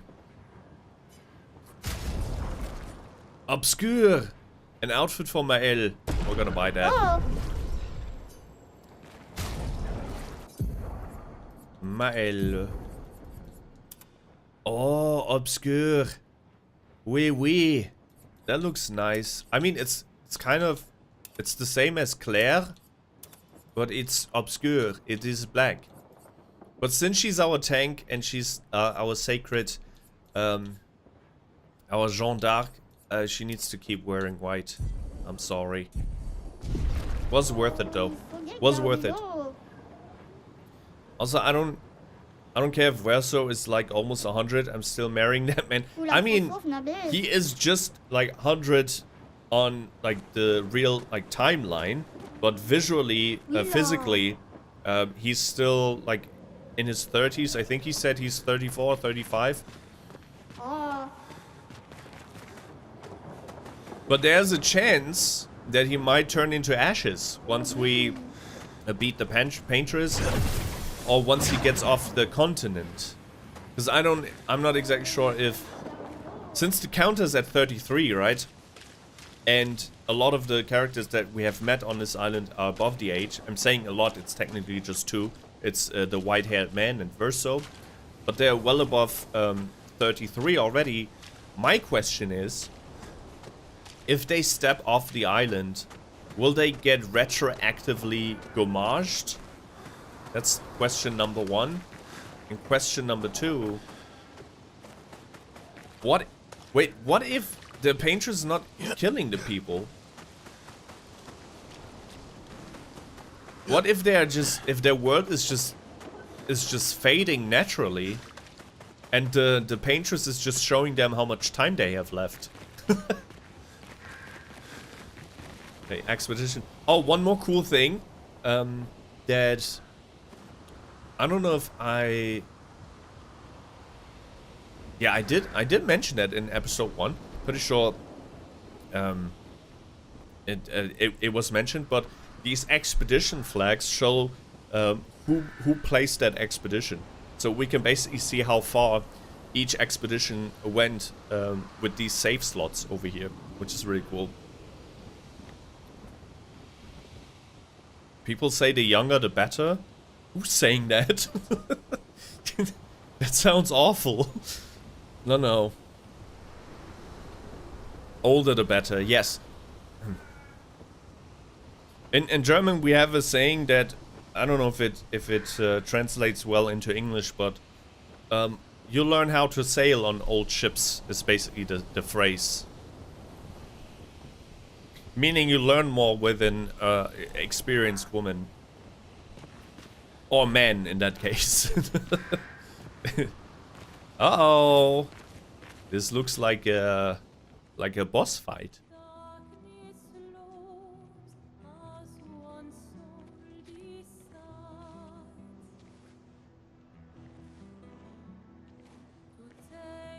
Hey. You holding up? We're almost there. Holding up. Everywhere we go, just death. Death and more death. Everywhere we go, just death. I don't want to see that anymore. Look, Maelle, I thought you would understand. You said you spent your immortality burying the people around you. Doesn't any of this bother you? And you. Gustave's dead. How can you keep going like nothing happened? Bro, it's part of war. You signed up for this. I'm sorry. I don't want to be insensitive, but she's essentially a soldier. We need to continue. Why do you... Maelle. You know what we must do. When one falls, We keep going. come on.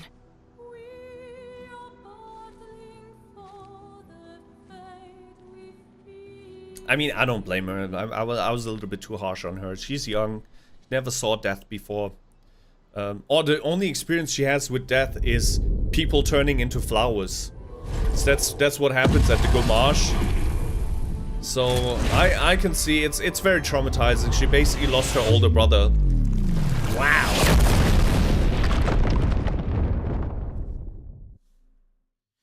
The bosses also get some pretty cool flair here. And the further we get to, or the closer we get to the monolith, the cooler the boss fights. Ew, is that blood? It's blood.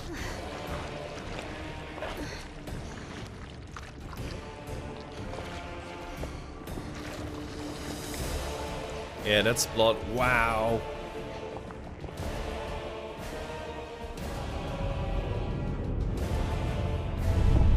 I love how Verso is just never phased. No matter what happens, he's so cool. Are you hurt? I'm fine.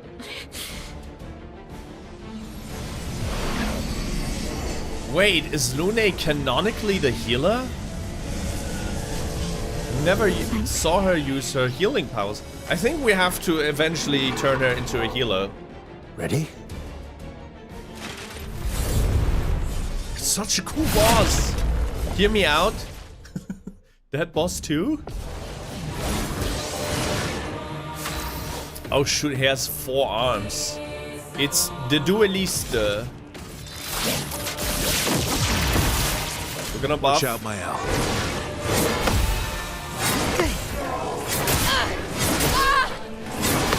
Good. Managed to parry 3 out of 5. That's good enough. Alright, what do we start with? I kinda want to... Since it's a boss fight, and it might take a while for him to go down, or a couple of turns, I want to see how far we can take Fire Rage. So I'm gonna shoot him 3 times. Now I'm gonna use Fire Rage. He's resistant to fire! That's not good. That is not good. Let's use Defiant Strike.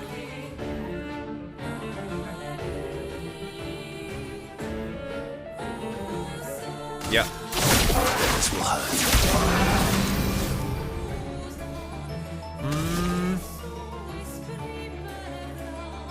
Payback. Momentum Strike. Increase damage when there's a mark on it. On the monster. Good. Watch out, Maelle. Wow. I'll manage. Wait, I just learned something. Another weakness for our build is AoE attacks. Apparently, Maelle cannot tank AoE attacks, which is a problem. That's definitely a problem.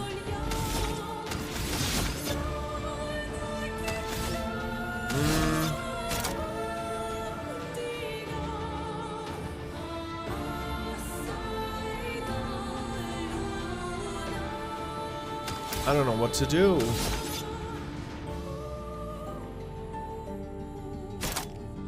I think I'm gonna go with Defiant Strike again. Uh-oh.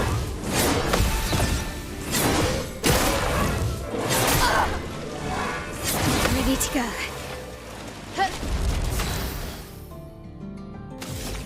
Alright, payback?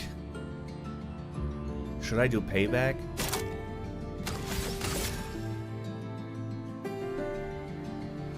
Let's do payback.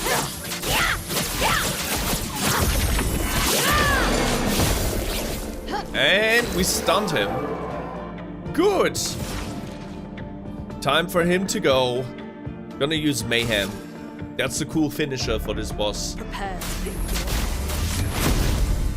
Whoa! How did he survive that? Oh no, he didn't survive. Okay.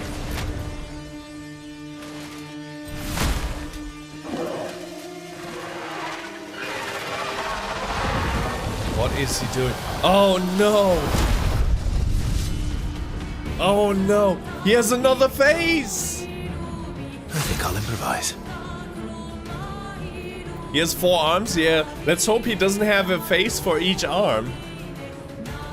Okay, I did not expect that. I did not expect that. I'm going to use... I don't know.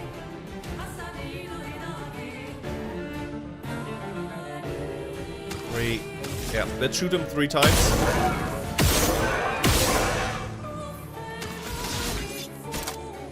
Now Defiant Strike. Ooh. Watch out, Maelle.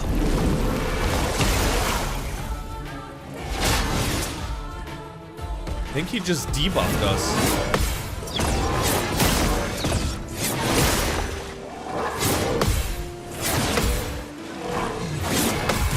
Nice! That was a perfect parry. So good. Inverted is a status effect that prevents the character from being healed. If the character is healed while inverted, they take damage instead. Oh, that's why it's called inverted. I mean, it's not like we need heal.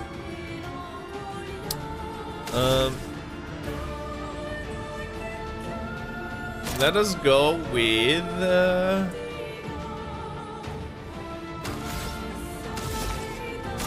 I mean, we're gonna kill him anyways in the next turn. So it doesn't really matter what we use. So much potential. So much potential indeed. I'm gonna try and go with Thunderfall. Hopefully we get a Fire Stain, so we deal more damage. We got a Fire Stain. Nice. It's over. It's over, Anakin.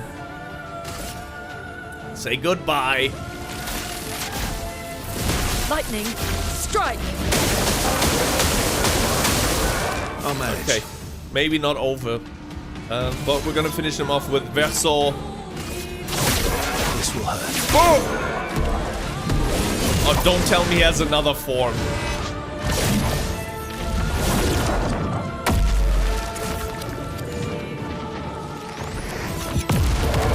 Wow!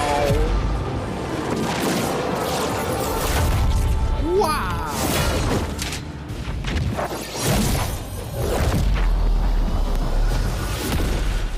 That was so dope. That was so cool.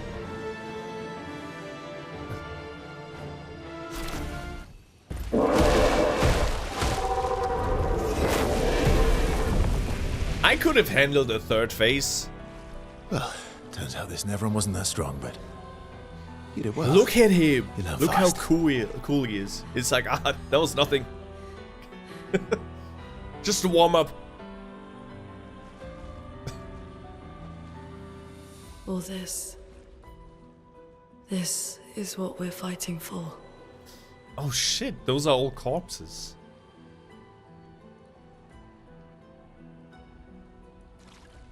Oh, Verso has put his eyes on Lune. Yeah. It's exactly how I looked at her the first time we spotted her in the game. Did you see how he was lasering her with his eyes? New weapon. Dualliste. For Verso. Let's see what that weapon can do. Play again after a base attack. 50% increased base attack damage. Base attack gives 4 perfection. Oh, not that bad. I mean, we kind of have a base attack build, but my current base attack build is built on, no pun intended, it's built on him having low HP, which is something that the Dalaran really is good with, because the battle starts at 50% HP with this weapon. I don't know.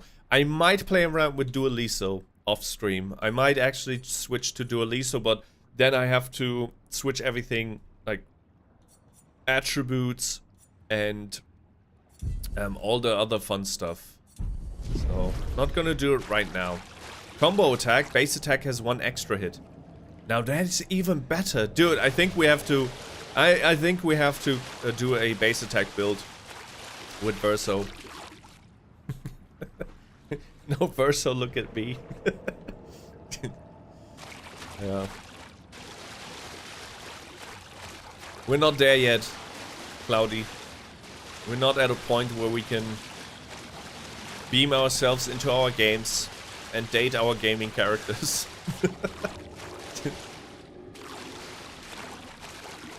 What is that? Oh. Shortcut.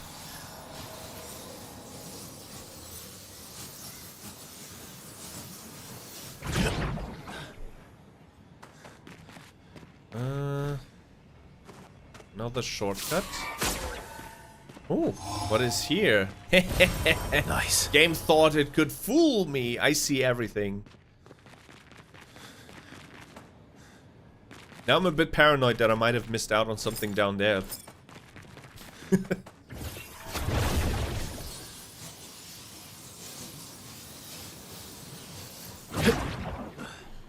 Good, we're back on the bridge.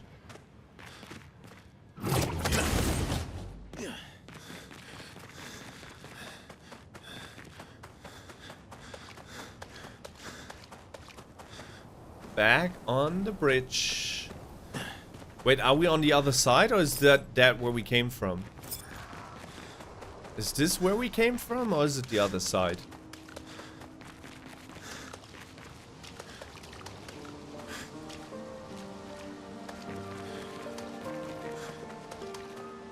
I do not recognize this place. I think this is not where we came from, right? Yeah, this is a very bright forest. Yeah, there's some items here. No way, we did not come from this spot.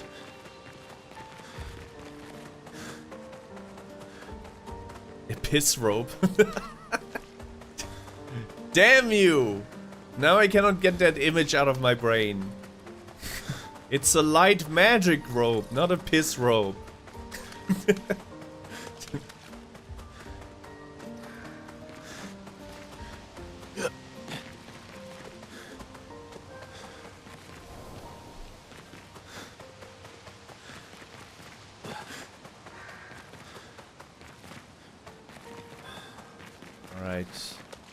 Is this the place?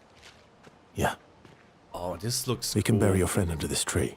If That's definitely a that's cool okay with burial site for a soldier. Look at all these weapons.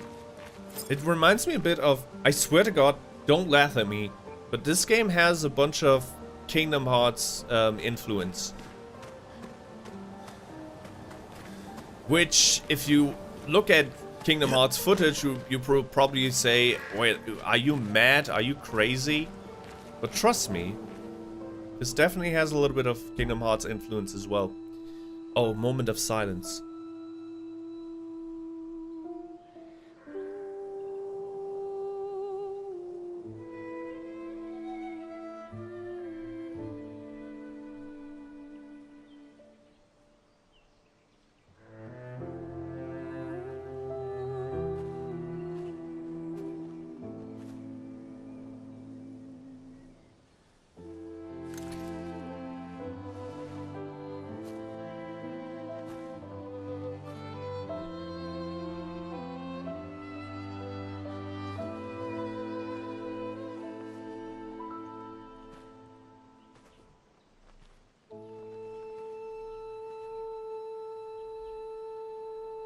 couldn't wait for me, could you? I wish we could. Rest easy, Gustave. I'll finish what you started. The paintress, Renoir, they will pay. Sag.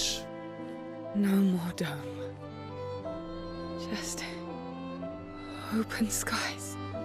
I wish I wouldn't have used 2 recoats on you, I'll Gustave. save them, Gustave. Emma, your apprentices, everyone. You can leave it to us. You were always there for me. I'll save them. Say hi to Soph for me, yeah? We could never tell if you were my brother or my father. But to me, you were both. That's what I said. Best brother and father I've ever had. I said they had more like a father-daughter When one falls, relationship. we continue. Thanks for being my family. Oh, that's really... It's like superb dialogue, though. See you in the next life.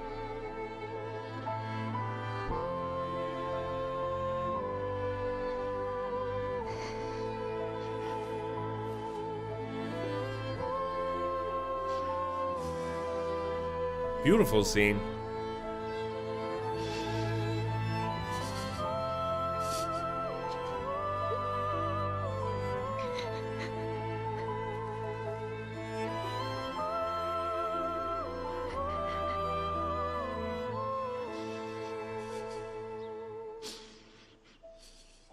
But it also seems like Sciel and Maelle, I mean Maelle it's obvious, but Sciel was definitely more emotionally attached to Gustave than Lune was. I think for Lune they were just acquaintances. But it seems like Sciel and Gustave were definitely closer. It's a good thing that they changed it up and now we got Verso, because it would have probably not felt good for Sciel that we started a romance with Lune as Gustave.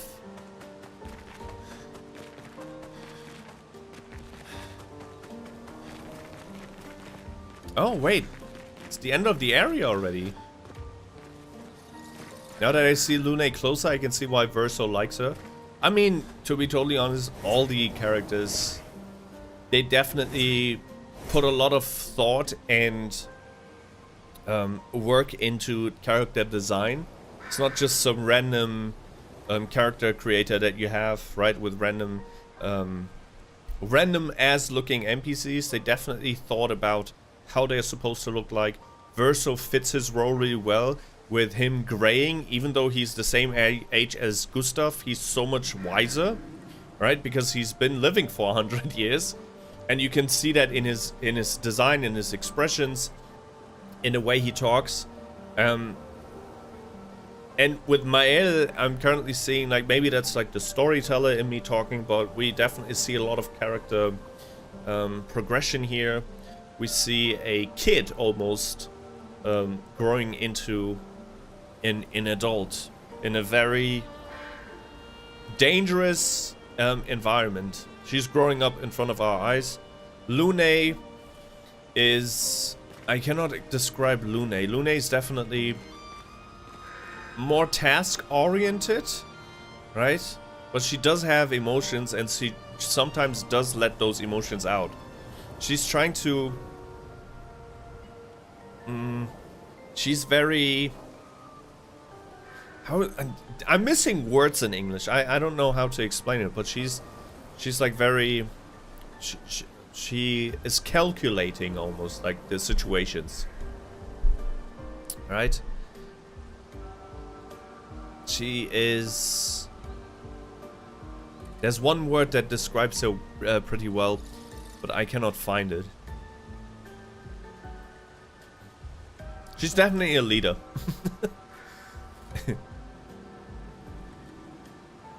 I'm just a girl, I simp too much. That's fine. It's allowed to simp. It is allowed to simp.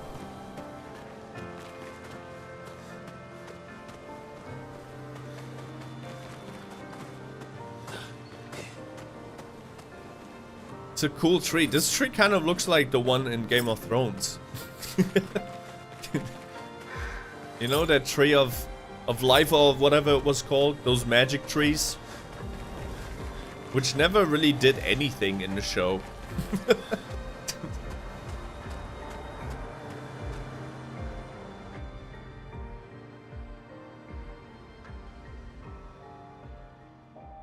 Back at camp. For about 2 hours. Then there's a big lake. We shouldn't go there at all. We should make a right, and then it's gonna take a few hours, and then we make a stop. We get some rest and some food, and then from there, we head north to Monoko Station. Why there? To recruit my oldest friend. We'll need the extra firepower, because our next goal will be to take down the Paintress' heart. Her heart? Yes. You can't just stroll up to the Paintress. The chroma there is far too dense. It erases anyone who gets close. But if we destroy her heart, the barrier will fall. Okay. So where is this heart? What does it look like? What it looks like, that I don't know. But I do know that it's somewhere in the center of old Lumiere. You found old Lumiere? Yes. So it's true. Before the fracture, our Lumiere was part of a larger city on the continent. I've traveled with many expeditions. I was with the 58th when we found old Lumiere. But Renoir erased them before we could get further. And I don't know much more. All right then. Let's go meet your friend at Monoko Station. And then, we'll take the Paintress's heart. Old Lumiere. So they're all from Paris, but they never really seen Paris in its entirety because it was completely destroyed. They always mentioned the fracture. I wonder what the fracture was. The fracture definitely did mess with time and space. You can just tell, because things are just floating around. This continent doesn't make any sense. The humans messed up big time, and I think it messed with time and space to some degree. And maybe the Paintress, and that was my initial theory that I had, is that everything has already passed, right? So the characters are not aware that they are living in the past, even though for them the time is going forward, right? Because the years are passing.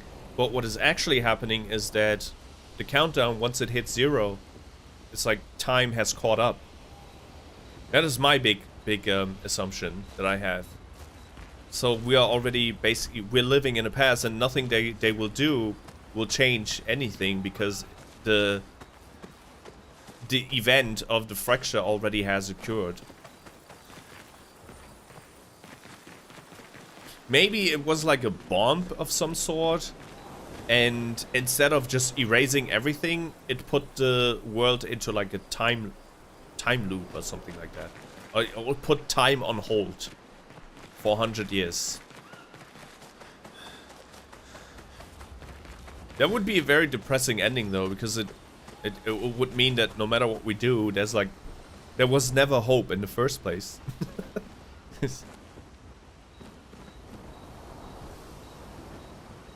Just remembered we're doing a thing for English about time travel. I don't know why I remembered. I just did. I mean, because we started talking about time. Yeah, time traveling is really cool if you think about it. Although, when it comes to storytelling, that is something my prof told me. If you start messing around with time in your story, it's usually a very lazy way to explain something. Unless it's baked into your main story, because Expedition 33, time warping or whatever is happening, that's baked into its core story, so it's nothing they came up with to erase an enemy or something like that. But if you have a normal-ass story and you get to a point where you cannot explain anything anymore, a very lazy way to do it is like, oh, it was all in a different timeline. That's why that happened. Timeline in general, or time warping in that sense, time travel, is like regarded, at least from what I've learned in storytelling, as a very lazy storytelling device. Because it's usually used to fill the gaps of something that could have been filled with something very, very logical. Now, if you excuse me, I need to take a 5-minute break. I need to get to the kitchen real quick. Just give me 5 minutes, okay? And then we'll continue with the story points over here and Monaco Station.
And I'm back.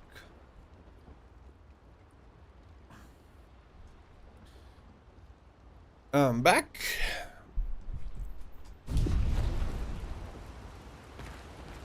Let's talk to our wife. Your oldest friend is a Gestrel.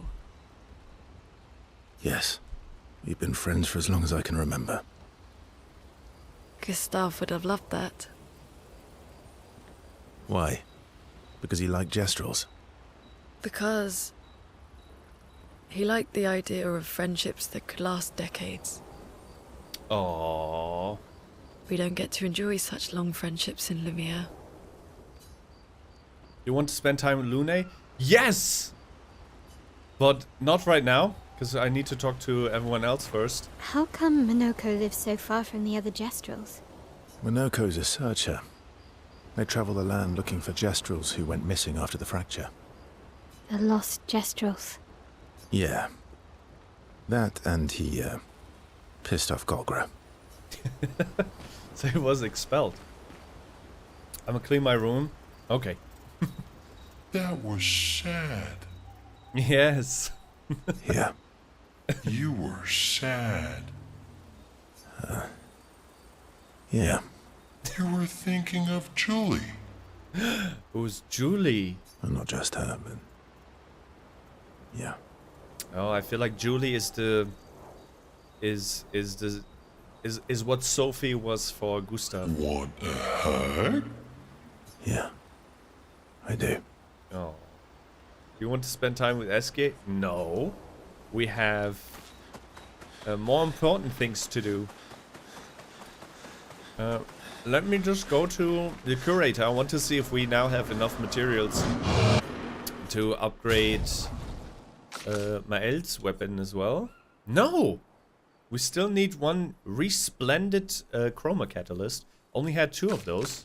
And I decided to upgrade the Trebuchet and Delaram. Welcome back, Cloudy. Okay. That's not good. That is not good, but we can upgrade the other stuff, right? No, we can't. Oh, but we have 35 color of Lumina. I'm gonna give Verso 2, just so we have a round number. 29 to spend. Actually, let's give Verso 5 more, so he's at 70. Then we're gonna give Maelle 60, Lune 60. So let's distribute it equally. Let's do it like this.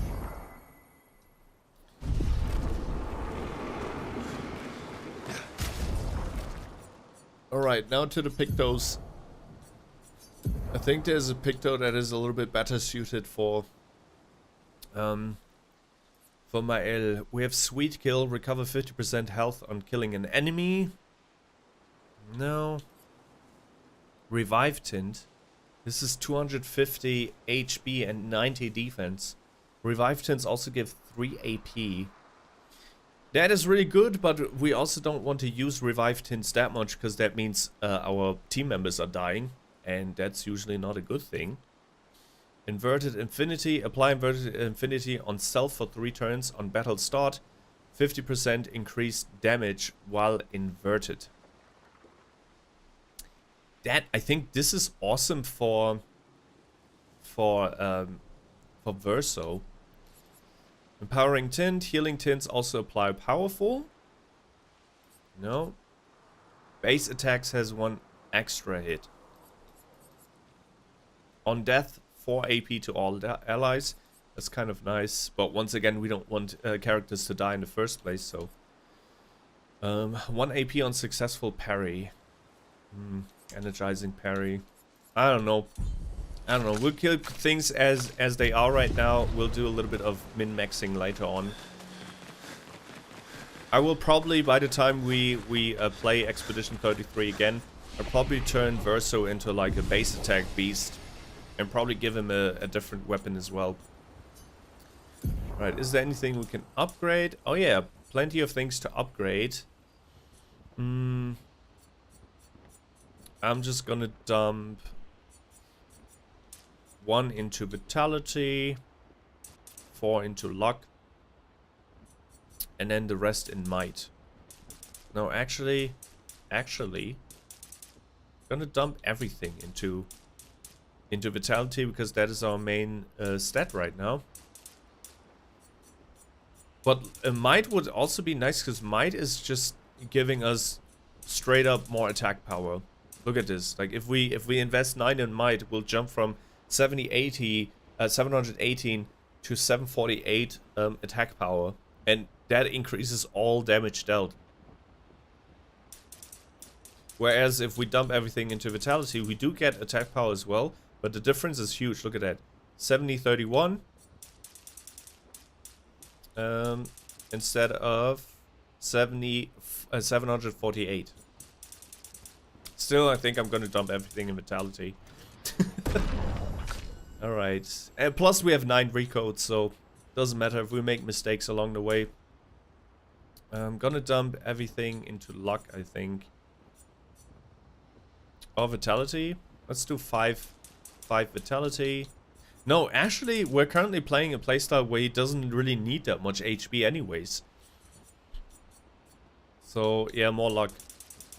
Just dumping everything into luck. Maelle, defense.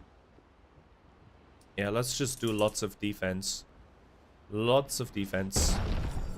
Good. I wish we can get those 20 points back from Vitality. I mean, we can with recode, but I'm not recoding right now. I love how times I'm just here lurking at school or yapping 24/7 when I'm on stream. That is the natural course of watching content, I think. I'm the same when I'm watching other people's content. Is that I usually lurk, I usually have them in the background, but if they're talking about a topic that really interests me or where I think I can add to the conversation, it makes me want to type as well and engage. But most of the time, I just sit back and either keep them in the background while working in Photoshop.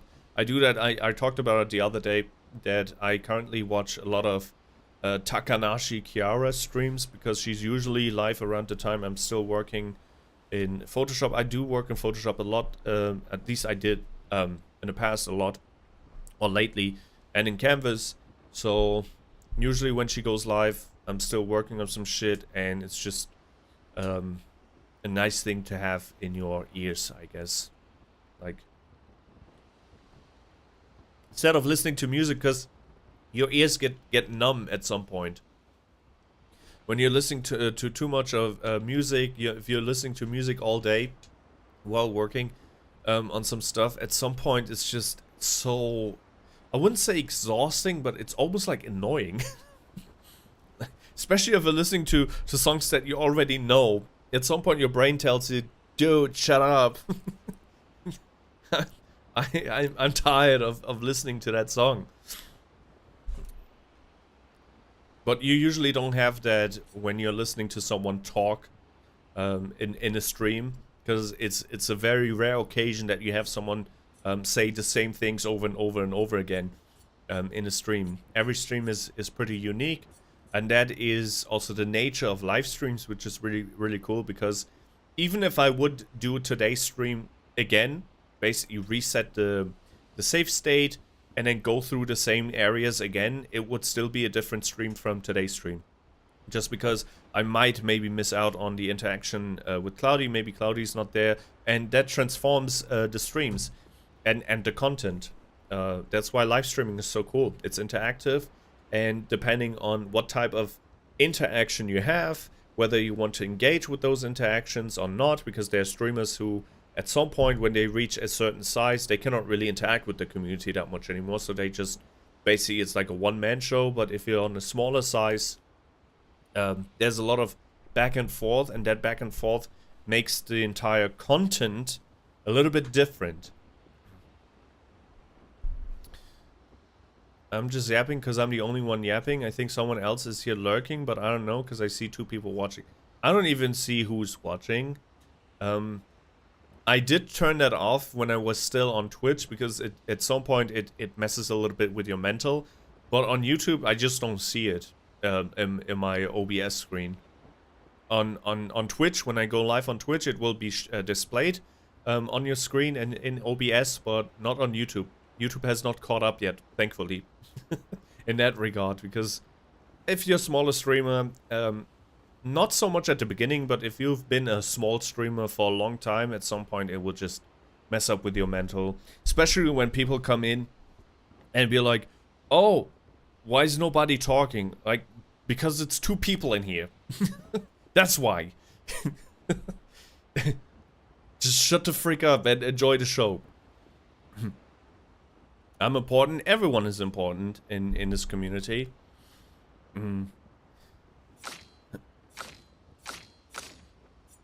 Alright, I'm not gonna buy any skills right now. Because I feel like... Or maybe I'm gonna buy this Overload. Increase rank A and refills AP, but set self-health to 1. This goes pretty well with some of the Pictos I have, where you get another damage buff if you are at below 10% HP. So I can use this technically, which will put Verso into well below 10% HP, which then gives him another 50% buff.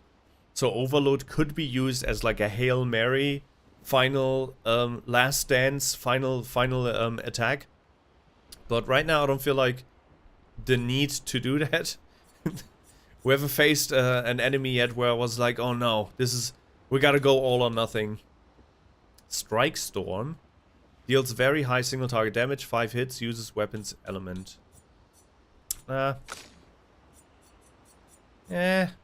Last chance, reduce self health to 1, but refills all AP. See, stuff like this we currently don't really need. Yeah, I'm gonna pass. I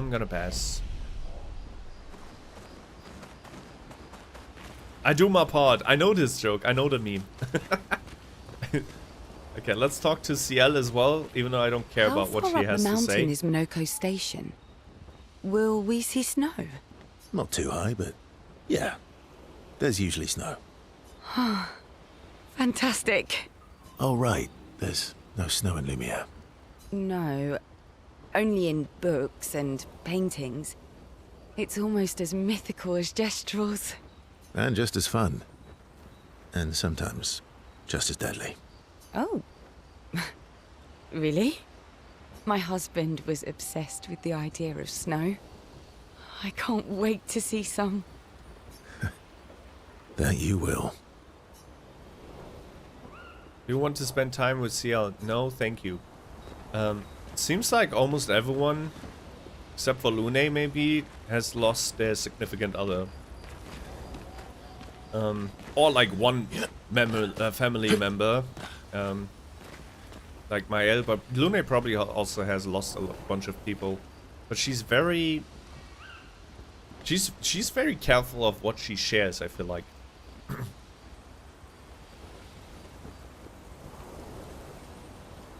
I'm always afraid I make a mean joke about a meme and the person thinks I'm being an ass and hating. I can see that happening, to be honest. So, I mean, I don't want to be like, hey, don't be afraid of doing that. But there are a lot of memes out there that people just don't know about. And if you just read a meme, right? If you read a meme and you don't know it, it can definitely come off as the opposite of what you were trying to do. But not if a streamer already knows you. Like, you've been a part of the community now, Cloudy. So I know that you don't have any ill intentions. So if something comes out that sounds on paper very mean, my mind wouldn't immediately go that you tried saying something mean. You know what I mean? But if that would be like your first day, right? And I don't know you yet, like you're a new member, and then you post something, or you type something that's from a meme, and I don't know the meme.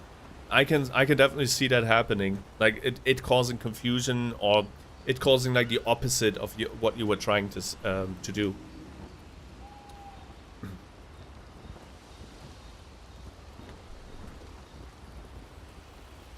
I think for 9 months, maybe 10. There's a way to look that up on Twitch. I don't know if YouTube also has that function. On Twitch, you can click on a person's profile, and then it will say, followed you since October 2021 or something like that. Yeah, it's really cool. Alright, I want to spend some time with Your oldest Lune. friend is a Gestrel. Yes. Yeah. Why? Because we don't get to... Let's spend some time with Lune. Lune intercepts Verso as he walks by the fire. Why are you allying yourself with us? Because, mon chéri, because of you. Not a lot of options out here, Oh. in case you hadn't noticed. What about the previous expeditioners? Did you help them too? Yet they still failed. That's a terrible way to ask questions. Do you always interrogate people like this? Given the circumstances, I think we can skip the pleasantries, no? Alliances are usually give and take, as are conversations. Trust goes both ways, no? All right then. As a gesture of good faith, I'll show you how to use Lumina. No need. I got it. Well, aren't you a quick study? Oh, it's a little bit, there's some sparks flying right now. It's a little bit of, like, bickering. A little fighting. But I appreciate the gesture. Thank you. Mm-hmm. Mm-hmm. Trust works both ways. I feel like we already established that. Alright, as a gesture of good faith. Okay, what can we give her? All right. As a gesture of good faith, I'll answer 3 questions. Choose wisely. Only 3. He's like a genie. Someone's a bit greedy. 3 questions with 3 follow-ups. You're really pushing this. I think it's reasonable. All right. Go for it. Lune spent some time bombarding Verso with questions. Verso remains evasive, which pisses Lune off, but also triggers her insatiable sense of curiosity. Lune is reluctantly intrigued, as is Verso. Okay, I was kind of hoping for like real conversations. When the interrogation is over, they go back to the others. Okay. Now, wait, can I spend some time with the others as well? Or is it just once per camp? How far up the mountain? Not too hard. Yeah. Oh, right. No. And just as... Oh, my husband. Oh, we can do it with everyone. We can spend time with everyone. come- Let's try No to causes. The lost. Yeah. spend time with our good That was friend sad. Esquie. You were Not just... one. Yeah. Yeah. I thought we had to choose. That wouldn't make a lot of sense, right? Because time is not endless, so it seems like we can spend time with everyone.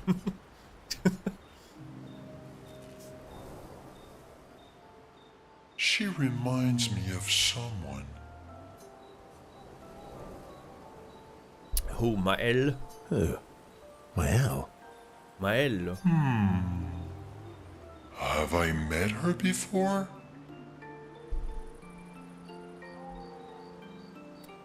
I'm guessing. I have a theory. Another theory.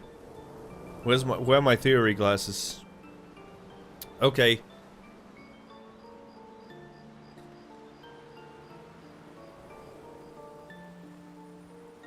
The old-haired man. The old-haired man.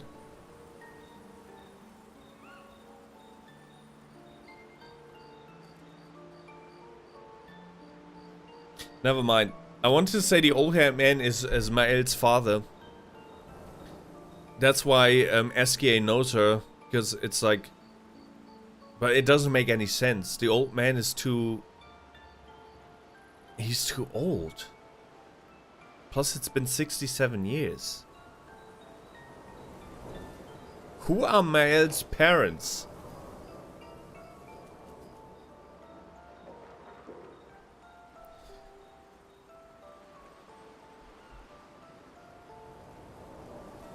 I want to give her a big hug. He is definitely huggable. And there's a cutscene, I don't know if you saw it. Was it in a previous stream?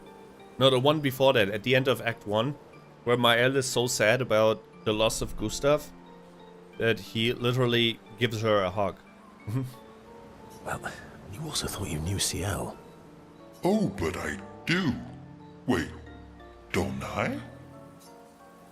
You're the one who says all humans seem the same to you. Oh, he doesn't know them, he's just racist. You're the one who says all humans seem the same to you. Oh well, that's because you're all cousins. Same, but different. Right, so, maybe it's that. Yes. Ah, just like Verso is Verso's cousin. Maelle is Maelle's cousin. Yes, that's it. It's so confusing. You're so very wise. Yep, Verso the Wise. Verso the Wise. Oh, great name. Oh, can I be Esquie the Great? No, wait. How about Esquie the Brave? Oh, no. Esquie the Great is better. You're just a big ball of nonsense sometimes, aren't you? That's why we're best friends. Esquie and Verso have fun talking to each other a bit more. Their bond grows. I'm not exactly sure what we can do with these relationship levels. They talk a bit more nonsense before going back to the others. Alright, let's talk to Sciel as well. I'm pretty sure there will be a use case for these relationship levels. Maybe it will trigger different endings.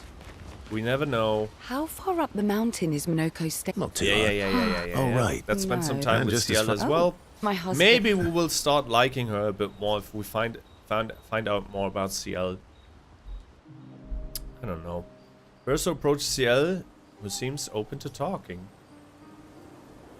You seem less stressed than the others. Is that your conclusion? After your extensive observation of our team? Yes. There must be better uses of your time than analysing our stress levels. Well, it's important to understand your teammates. That's true. Says the mysterious stranger who has yet to share much about himself. Then consider this my attempt to be less mysterious. Oh, is that what this is? I'll trade you a story for a story. Quite fair, I think. No, you're right. What was I thinking? It's better to stay mysterious. No. Let's open up a little bit more. I'll trade you. A story for a story. Quite fair, I think. Well, there are stories and then there are stories.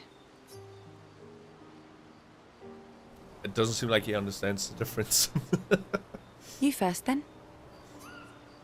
Something epic then, full of battle and danger. Something unusual then, strange wonders and mysteries. I think, since this is such a weird continent, we should go with this. He definitely knows something that she, or has seen something that she never saw before. So, let's go with that. I love the hair, it's so detailed. True. Yeah, the hair physics pretty nice. And I think it can even go better. Like, if you up everything in the graphics settings, I think it can go even crazier. In terms of graphical fidelity and whatnot. Something unusual then? Strange wonders and mysteries? A bit impersonal, Not really how you get to know each other. I don't think that's worthy of a trade. No. Tell me something dark and melancholy and personal. I mean, it's their first day knowing each other. Or second day. I wouldn't open up to a person I barely know. Even in a life and death situation. We don't know each other like that. Ooh, going straight for the heavy stuff, huh? If we're going to share, let's share. Story for a story, right? We'll see. Verso and Sciel spent the next few minutes arguing whether Sciel should also share. Sciel continues to tease Verso, who remains evasive.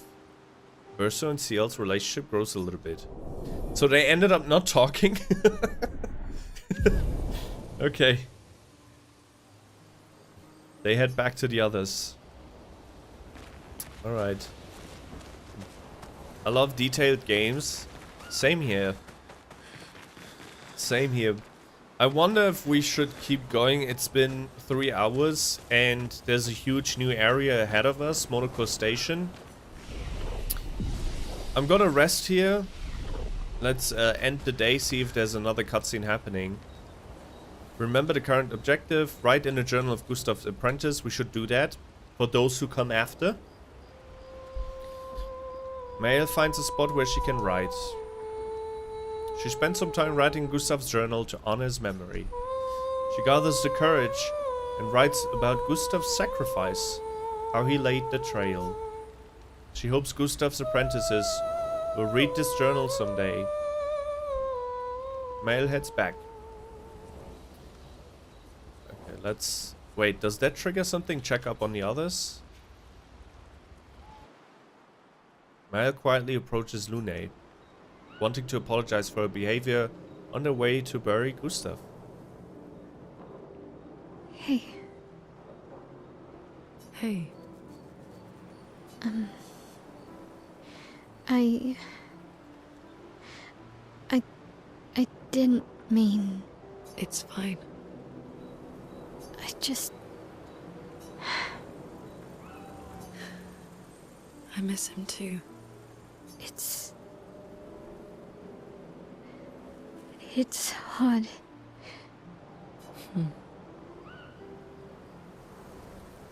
I don't really like how they're standing around like this. I think this type of dialogue would have been a bit nicer if they would be sitting down, because they're like so awkward. It's like The pain we feel every time we lose someone. I've tried many ways of dealing with it. Running from it, sitting with it, compartmentalizing it. But what I needed was to use it. To use everything. What do you mean?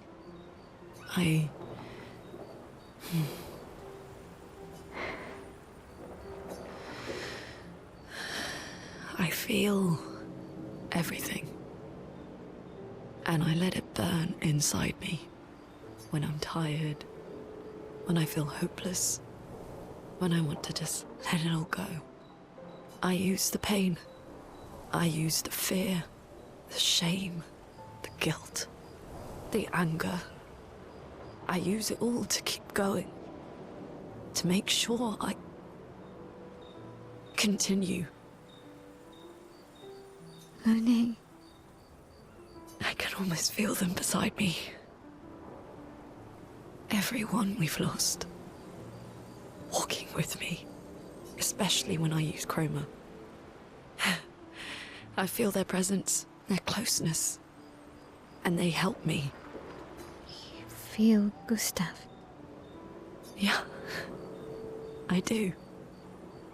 I'd like to feel him with me too. You have an affinity for Chroma too. Try it.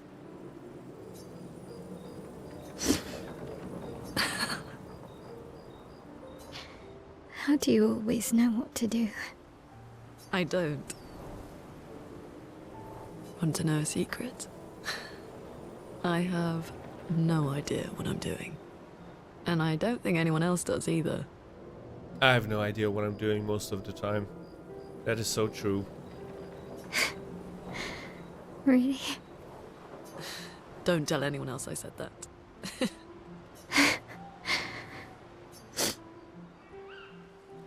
Maelle and Lune spent more time together in a moment that was special for both of them. I just found out Maelle is 16. Why are you apologizing? I was never thirsting for Maelle. I already said that she has like a father-daughter relationship with Gustave. But I did make a mistake with my calculations, because Gustave at some point told her, you still have 9 years to live. Or it's 9 years left until your gommage. So I assumed, I was counting the wrong way. Because I assumed that the counter, when I was counting it, I was assuming that the counter stays at 33. So I was like, I just deducted I subtracted 33 with 9, and I was like, okay, then she must be 24 then, right?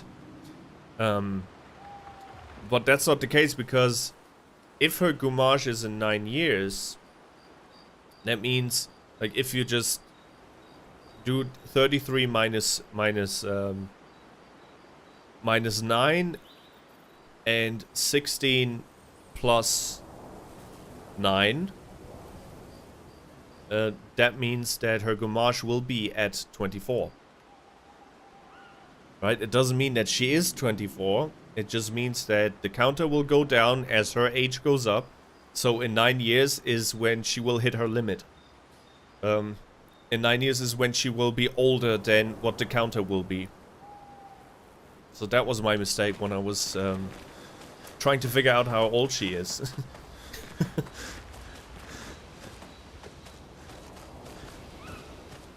Good. We talked to everybody. Let's go to sleep. I mean, you're the same age, right? Or close to each other when it comes to the age, so it's not a bad thing. Would be a bad thing if I would be thirsting for her.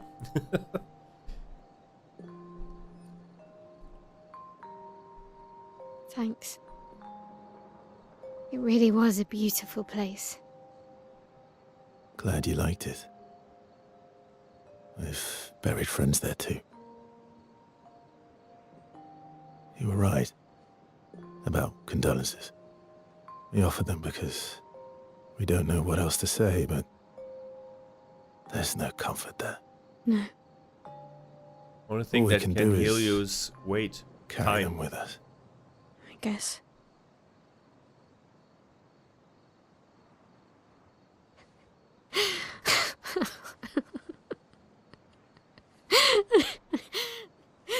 Sorry. It's just wet. Drowning in our own sadness. Hey, why did you join the expedition? I mean, with the Gummage, I understand the rest of the team's decision, but you're half their age. Out here seemed better than in there at the time. It's natural. Wanting to escape a life you don't want. Escape. Yeah. That's what I wanted. But Gustave and the others, they really want to change things. Well, changing your life also counts. Can't always shoulder the world's problems, you know? It'll drain you fast. Gustave would probably say, if more of us cared, then it would lighten the load for everyone. He sounds like a good guy. Wait.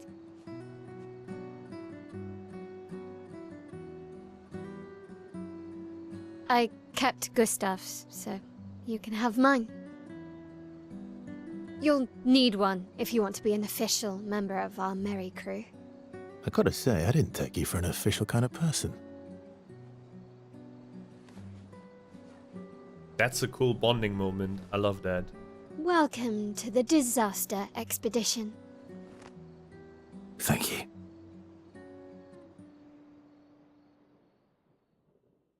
I don't know where the story is going. I would be fine with... Okay, it also increased relationship with Maelle. Kinda would be fine with the story going in all directions. Like super melancholy. I don't know how to pronounce it in English. Like where everyone is just dying. No one survives. All is going to be futile. I would like it if there's a happy ending as well. You know, I just thought about a more like bitter ending. I hope that won't be the case, but imagine if they end up like, it's like a bittersweet ending. They end up killing the paintress, but everyone except, well, Verso dies, so he has to bury another expedition. And the sweet part would be that it would be the end, like the final expedition he has to bury. I don't know. I do not know where this is going to end. How far to Minoko Station? With Esquie? That should be quick. But yeah, I think I see Monaco Station right ahead of us. But if it's a new huge ass area, it might take us a couple of hours. So I think this is a good way to just end things, and then we'll continue the next time. I'm gonna fight. Let's do one fight, see how strong we are, and then we're gonna continue next time. This is gonna take us a couple of more streams anyways to finish the game, so why rush it? I'm ready.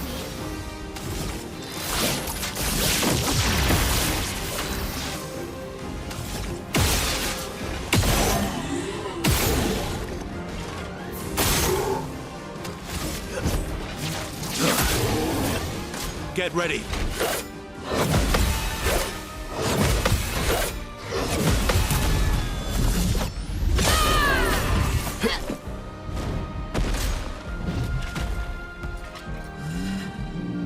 Nice.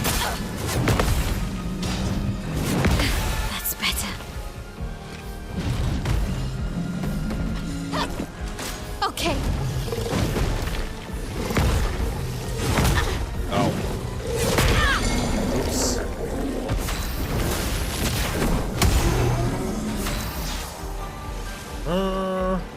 Oops. Let the ink flow. Easy. Hear me out?